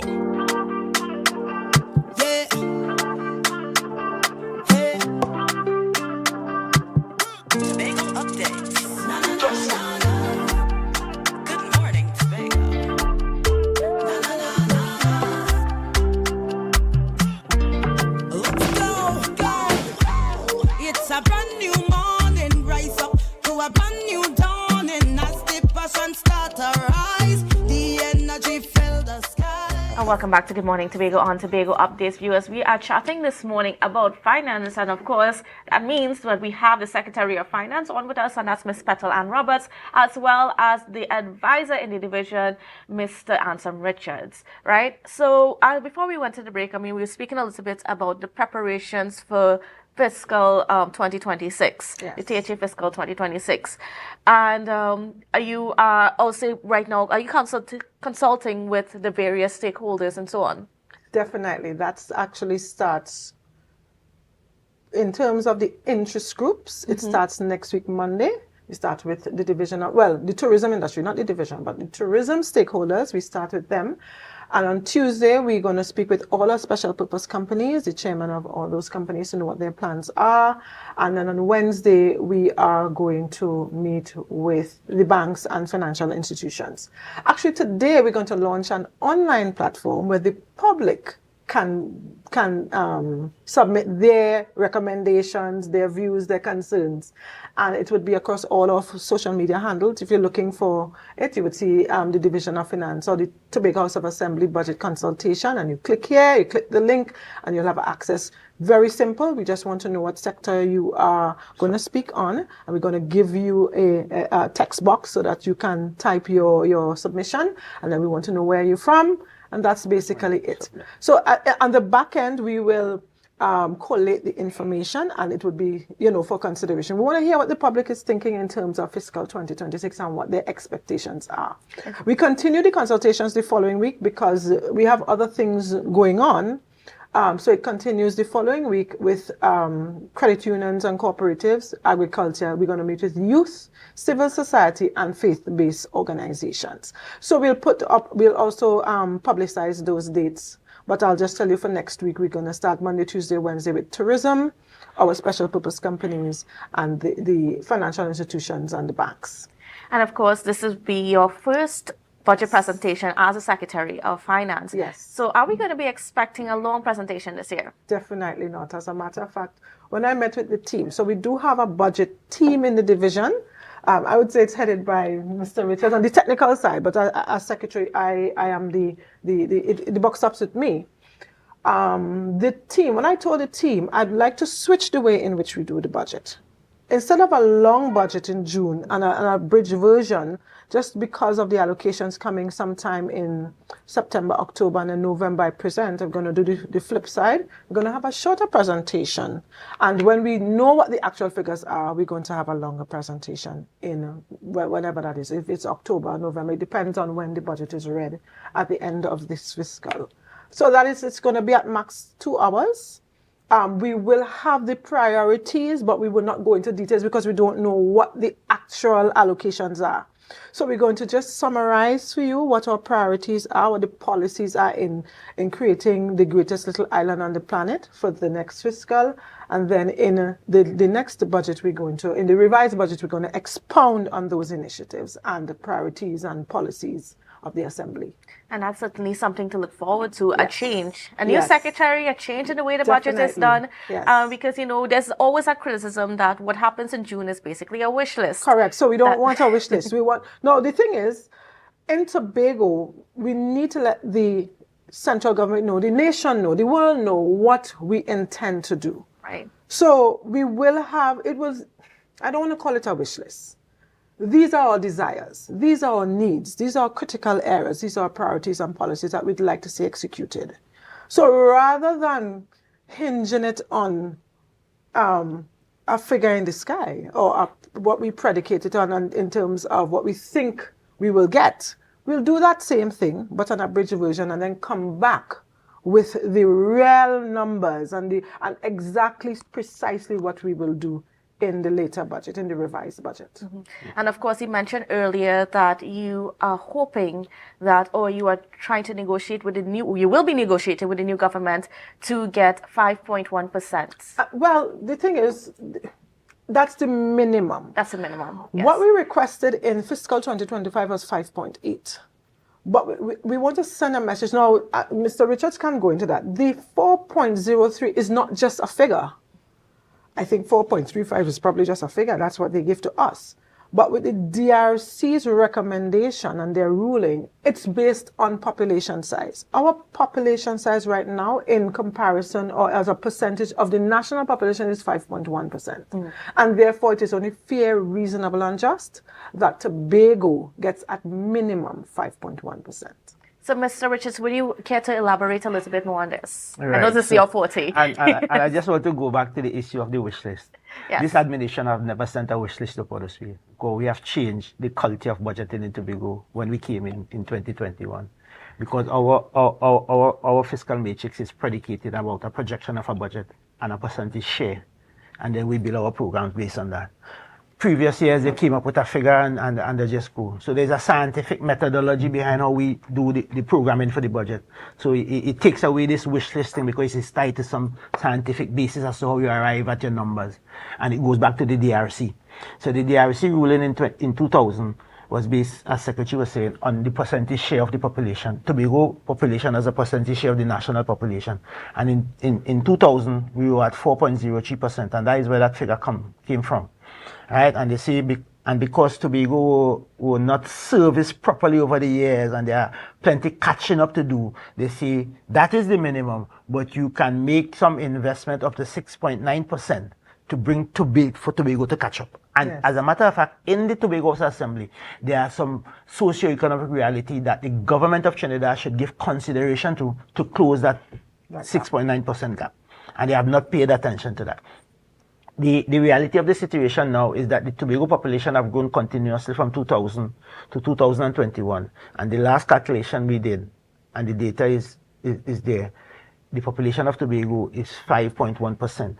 You remember in 2021, the Prime Minister, who is now the ex-leader of the PNM and the ex-Prime Minister, came to us and said when we had the 6-6 tie, that the Tobago population have increased and EBC said we could increase the government by creating 3 seats. So we moved the government from 12 to 15, which is a 25% increase in government. That is now law.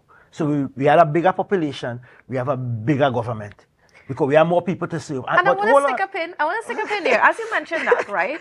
How much did the expansion of the assembly, having three new assemblymen and so on, how much did that impact also the wage bill and all of that? Because well, I am getting there. So what happened is that the population required a bigger government, but they continue to give us the same 4.03%.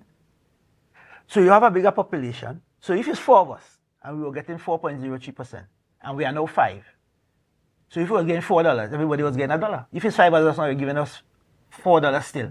We are no longer getting $1. Everybody's getting 80 cents. Mm-hmm. So it cuts our ability to service the people of Tobago at the level at which they should be serviced in a just, fair, and correct allocation. And that's it. And if you do the maths, they increase the government by 25%. If you 25% of 4 is 1%, and that's what we say, and you go to 5.1%, the math is easy and simple, and the number speaks to it. And that's why the secretary can sit with confidence and say, we are just asking for our bare minimum, which is our per capita share of the budget, which is 5.1%. If they give us that, we will be able to do much more for the people of Tobago. Yes. We'll be able to do a rapid advancement towards the greatest circle island on the planet, because we'll have some fiscal and financial space and to do the kind of things that we need to do in the Tobago. Because we have some catching up to do. There are some serious systemic problems in the Tobago space in terms of our institutional capacity, our implementation capacity, our technological capacity, our human resource capacity, our social and economic infrastructure need to be modernized. We have to look to green our environment. So there are a lot of things for us to do. There's a significant work to do towards this autonomy in terms of the reconfiguration of our institutions in the THA to take up this new level of responsibility of lawmaking and all of that. So there's a whole ecosystem of transformation that we need to do to prepare Tobago to become this greatest little island. And we need to get the resources, both at the state level and the private sector level, to do the kind of strategic investment that is required for us to do the transformation. And that's the program we are working with. That's the program the Secretary of Finance and the Chief Secretary has mandated us to do, and that is what we are working on. We have a technical team of which I am the chair, with all the technical officers across the THA that has put that whole pathway towards the greatest little island on the planet. And we have a plan, very, very comprehensive. I think we're looking to launch it, a soft launch at the presentation of the budget. Yes. So you can go online and see all the plans and what we are planning to do and the markers and what we want to achieve by what time and so forth. So that is the work is being done. So we are not traveling this journey towards the greatest little island in any blind man arrangement, right? It is a visual progression, and we want to bring all of Tobago along the journey. None will be left behind, no voice will go unheard. Every concern will be attended to. Now, with this new government coming on stream, will you, will one of the things you'll be doing, at least in maybe the short term, is to have another DRC ruling to adjust to the new realities of Tobago? Or will you just be going straight for a new autonomy bill? I think our best option, our preferred option, is a new autonomy bill. Yes. And I think we can get that done before the end of this year. And let me tell you why. The numbers in Parliament is favorable. The UNC has 26 seats, I think. 26, yes. And the THA has 2. So that takes us to 28. We just need 2 votes to do the supermajority, that you need to do some of the deeper constitutional transformation that you need to give us the depth of the autonomy that we need and we're entitled to. So that could be done. Because listen, and the world, Tobago, Trinidad, we have done consultation on this autonomy bill in earnest from 1977 to 2024. The work has been done. Yes. Right? There was a body of politics that was drowned in this thing out. I am hoping that we are at a place now to be going and have put some of that Red Sea apart out of this thing. And they consolidate the effort into the blue wave. And we can now we can engage the central government and say this is what the people of Tobago consider to be the minimum constitutional transformation to give us the autonomy we require. And we can do that. Remember this, the incumbent central government would have presented a bill in 2013. So they have a legacy in this. So what will happen between 2013 and now? We can take the final bill that came at the end of last year as a measure that would have consumed all that happened between 2013 and now. We go back to the 2013, we put the 2013 bill here, we put the 2024 bill here, and we consolidate it, we modernize the provisions, and we deal with the limitation that we would have identified in the 2020 bill and the 2013 bill, and we come up with one document. That could happen within the first 100 days with the work of the Chief Parliamentary Council. This is not a rocket science. And this could form part of the first package of legislation that the new central government brings to Parliament.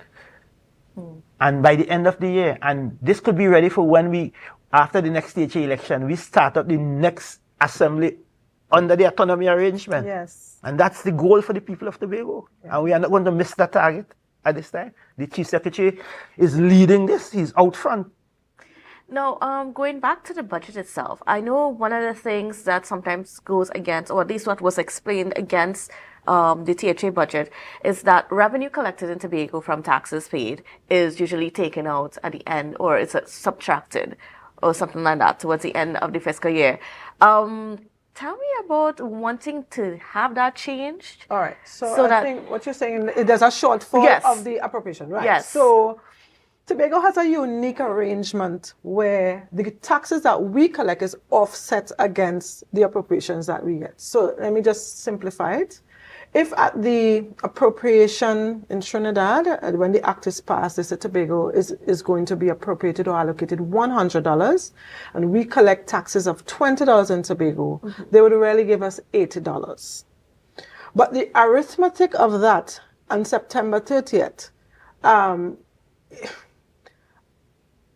I don't know what goes wrong, but I think that in Trinidad, they determine how much they give us even before we say, all right, this is all that we have collected. So let me use the 80, 20, and 100.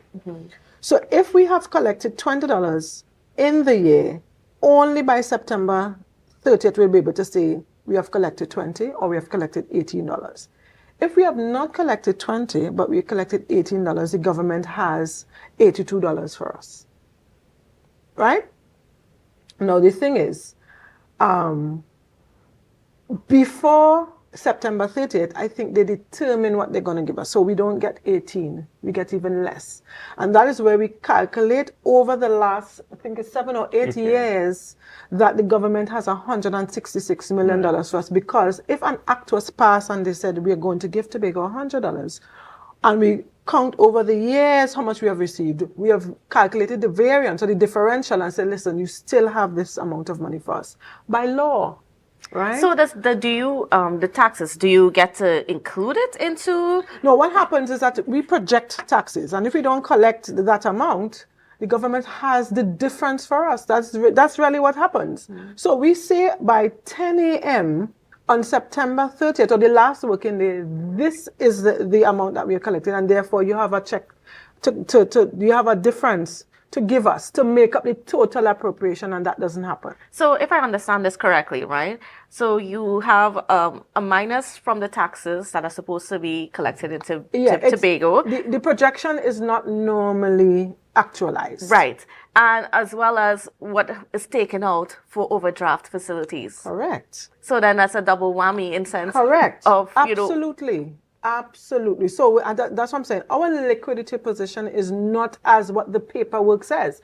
So what the our opposers or political opponents will say is that you have received this, but really and truly in cash terms, we have not collected that because of an overdraft facility and because we do not get exactly what the appropriation act says that Tobago is should be allocated. That is what is happening in reality with Tobago. All right. Well, we're not quite done yet, viewers. We still got a little bit more time with Ms. Petal Roberts and Mr. Anselm Richards as we talk about finance, preparations for budget 2026, and of course, the new incoming government, and what Tobago is going to be advocated for over the next 5 years. So don't go anywhere. We'll be back right after this.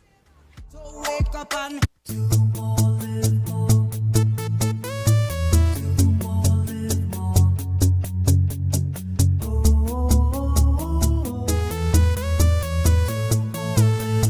this is how it's gonna go.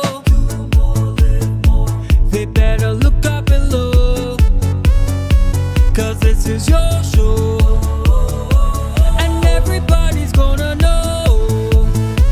Say it to them once again. They better look up below. This is your show, and everybody's gonna know. That's how it's gonna go. They better look up below, 'cause this is your show.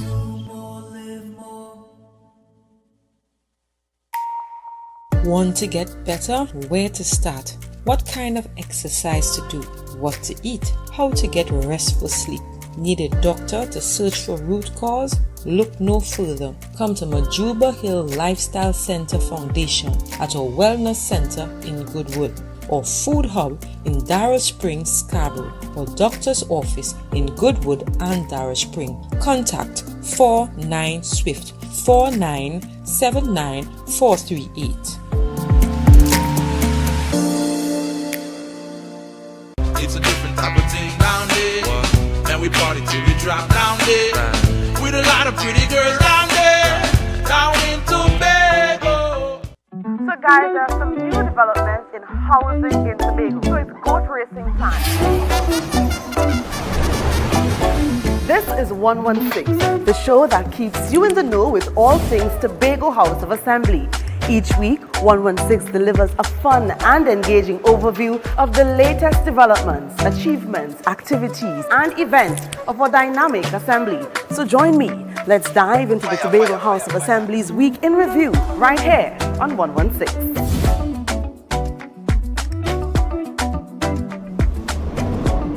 Tobago Glass Supplies has been a leading name for over 37 years in the glass and aluminum market in Tobago. We provide an extensive range of high-quality, innovative aluminum and glass products for commercial and residential use. Competitive prices with superior and professional services by committed employees who are guided by rigid quality standards. Tobago Glass Supplies specializes in the manufacture and installation of glass and aluminum products that are essential to today's homeowners and the business environment. We are engaged in marketing, sales, and installation of a variety of products. These ranges from windows and doors to necessities such as mirrors for homes and vehicles, designed and manufactured in-house or imported.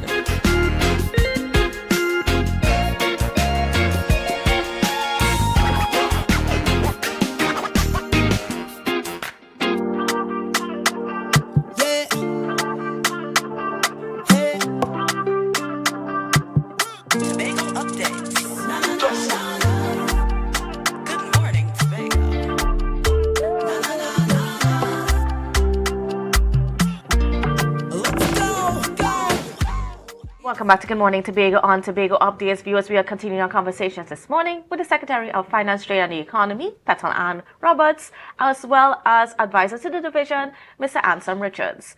Now, you raised something on the political platform probably about a week ago or so about the challenges that the THA is having, or at least Tobago is having, with the TTRA, which is Trans-Tobago Revenue Authority Act that was put into place just last year. So, and it's affecting the way how even property tax is collected. Correct. And the way how workers are being able to function. Yes. Has anything changed since? So let me just give some history. In December 2021, just before Christmas, the government went to the Parliament and they passed the TTRA Act. Well, the bill, it was converted into law. And when I became Secretary of Finance, Mr. Richards and I looked at that legislation to see the provisions and considerations for Tobago. And we were appalled when we saw the way in which this bill was done in terms of the revenue collection. So Section 26 says that the Director General, who is the head of the TTRA, has the authority now to collect all the revenues for the country and it's deposited into the Exchequer account. Currently in Tobago, the Tobago House of Assembly acts says that all the revenues collected here in Tobago, it should go into the THA fund account. Now with this act, I think that it supersedes what the THA Act says. If the TTRA came into 2021 and that speaks to all revenues collected, they are saying now with this law that the revenues now go into that. Secondly, there are some other things that were not considered. The movement of the transition from Board of Inland Revenue and Customs into the TTRA, Tobago's officers were not offered any options as to the transition into that. So their colleagues in Trinidad were given options and offers as to what would you like? Would you like to leave the TTRA? Would you like to go over and be subsumed into the public service? Would you like to go over into the TTRA into a position that is similar to yours and that kind of thing? In Tobago, that was never done. Another thing that was not done at the district office level, where our property taxes are collected in Tobago, the staff has no resources in terms of computers. They don't have access to the software. They don't have scanners to do the actual, I think there's something that they do in terms of the collection of property tax. They need to scan documents. They have access to none. Now, at the Tobago House of Assembly level, I said, as secretary, I'll provide the resources. And they said, no, the computers come with security features and they will have to provide that. And Candice, to date, that has not been done. We have had several conversations. And you know what's the interesting thing? The Director General said, you know, all these things we never knew. They never understood Tobago. They want to know how it is the Board of Inland Revenue operates. Instead of the government doing the research before, they run and implement this act and operationalize this thing, and now considering how Tobago operates. And I'll tell you, we have been seeing this throughout. I'll give another example. We have IFMIS, which is the Integrated Financial Management Information System, to digitize the operations from requisition right down to the check collection, the budgeting, the procurement, all of those things they would like to digitize. The government went and took a loan of $50 million from the IDB to do this project. Tobago, we begged, as Chief Management Accountant and Senior Financial Analyst, we begged to be part of the pilot. Let Tobago be a part of the pilot of this. And I remember even Joel Jack back in the day was talking about that when he was in that position. Yes. So we did ask them to put us as a pilot because Tobago is very different. It's not even like a ministry. It's not like anything else. The THA is a creature on its own. So we said, listen, let us be a part of the pilot. And that project has now been stalled because they didn't even know that we have a commercial bank system and we don't bank with the central bank. They only knew that as they went along. So we came up with a lot of hindrances and blockages now so that we can't move forward. So when I came into office as secretary, I asked the ministry, let us lead it. Give us the resources in terms of the consultant and the company who is doing the implementation and let us lead it for ourselves because in Trinidad, you all don't understand how we operate. We alone understand how we operate. We can relate to us. If you ask us a question, we can respond. So I've asked for that. But that is coming along slowly but surely because I've since hired a project manager for digitization projects in the THA under the Division of Finance. And that is one of the projects that I actually have a champion at the division to lead off this. But with a change in government now, this is another thing I want to speak to the Minister of Finance about in terms of IFMIS, where they are in Trinidad and in Tobago. I'd like to have the resources to let us run with this because to run Tobago, $2.5 billion manually, that in itself is another challenge that we face. No, I mean, and as you bring that up now, does it mean that for this year, technically, the revenue collection would be less? With the problems that you're pointing out with the TTRA. No. So let me explain what has happened. So in the Board of Inland Revenue, there are two sections. There's regional where it's under, they collect income tax and all those other taxes. Property taxes are collected there. Mm-hmm. So what you have done is sideline the district revenue officers because they now they have not been trained.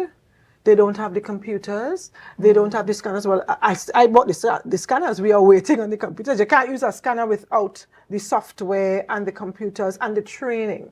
So the staff is still there doing, I think they probably do some tax collections, which are very menial, but the property tax is collected on the regional side and the other side of the Board of Inland Revenue. Wow. And of course, what was said, that was the property tax was supposed to remain with local government bodies, Trinidad, THA, and Tobago. They didn't map it out properly. Didn't. So one of the things I'm requesting from the minister is an amendment, because there are some other considerations whereby we want to make a change to ensure that the Secretary of Finance, whoever that is, it doesn't have to be me, whoever it is, will have considerations and conversations with the minister. There is absolutely no provision in the Act for that, no conversations at the level of the Tobago House of Assembly and the body called the TTRA. So we want to make changes to that, as well as the composition of the board of the TTRA. We want to make some considerations for Tobago to be a part of that. So we have sent the amendments to the minister last year, December, because we met in September. We came back, we sat with our senior state council, myself, we have a team, and we went through and we made the proposed amendments to the minister. I did not get a response from the former Minister of Finance. What I did in January, I sent him another letter indicating to him these are some of the critical items we discussed, and we have not yet had any resolutions, just a reminder of these things. So again, I did bring 10 items to the minister in August 30th, 2024. And it's very, very disappointing to tell you that the same 10, with the exception of one, which he resolved by putting the former Secretary of Finance on the Central Bank Board. That was the only one that was resolved. What about after there was a change and there was a change in the Minister of Finance? Were you able to meet with him at all in that period? I did send a congratulatory letter to him asking for a meeting, but you remember the Parliament was prorogued and elections were near. So I did not have an opportunity to have any conversations at all. But I can let you know that the ministry did advance the conversations on the SRC payments in terms of the arrears, because they made some increases incrementally over a period, and therefore not only the increases in salaries the high level senior executive and administrative officers would see, but also there is a back pay on arrears to be paid, and they continue that conversation. I keep seeing lots of things that are minusing from the actual budget allocation as we continue to speak. Correct. And it'll be interesting. So we expect to see an increase for that. I don't intend for us to utilize the actual allocation. I think we need an increase. So that is one of the items for the mid-year to speak about with the ministry, an increase, a supplementation of the allocations for the SRC arrears, and then we'll ask for other things in terms of our development. With $205 million, we're just not able to advance this economy in any significant way. All right, so now moving ahead, we're looking to what's going to happen for the next fiscal year, welcoming the new Minister of Finance. Have you all reached out to the team yet? Of course, later there's no team. There's no team, but the swearing of the Prime Minister would be today. And we expect that the appointments of the others will follow. I know the Chief Secretary will have conversations with the Prime Minister as well. So we look forward to that. Actually, we have already been prepared. We have been preparing. Even before the election, whoever the minister would be, I told the team, we need to start the groundwork of putting together a dossier of the items that we want to discuss. Right, and of course, we're moving ahead to preparations for June, and this is where we want also the public to be part of the conversation. Yes. So this budget it's not my budget, it's not Farley's budget, Honorable Farley Salvador Augustin's budget, is not Anselm's budget, it's not Dr. Hazel's budget. These are the key persons that actually craft the presentation. It's the people of Tobago's budget, and therefore we are having two types of consultations. I will meet one-on-one with some interest groups starting next week, but the public will have an online platform. It will be launched today on all our social media handles, all our platforms. So on the THA's website, right now the Division of Finance website is done. We are doing some overhauls. The Facebook pages of all the divisions, we're going to have the link there for the public to go online and submit your recommendations, concerns, what you'd like to see for the next fiscal year. And is there anything else, as we get ready to wrap up this morning, that you want to leave with the public?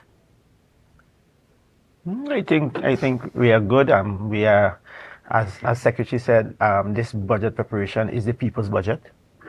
The administration is the people's administration. The party is Tobago's People's Party. Yes. So everything belongs to the people, and we are creating all opportunities for the people to have a very active role and participation in their democracy, determining their own future. As I said, this journey towards the greatest little island on the planet is a all Tobago journey. It's not Farley and Friends journey. It's Tobago journey led by Farley and technical people who is working with him to ensure that the technical parameters and the requirements to deliver this greatest little island on the planet are provided and and monitor over time. So it is in the interest of the people to participate and monitor their own development, their own progress, and how the work of the administration is impacting them positively, negatively, and give the feedback to the administration. And that is what we want to create, a very active and participatory democracy. And I think with that, Tobago will be in a good place. The people of Tobago will benefit, and at the end of the day, all of us will arrive at that destiny, the greatest little island on the planet. I just want to add, though, that, as we engage the public, you will provide your submissions, you will constructively critique how we do things. We do listen to you, but the thing about it is it's not practical to implement everything in 1 year, even in 4 years.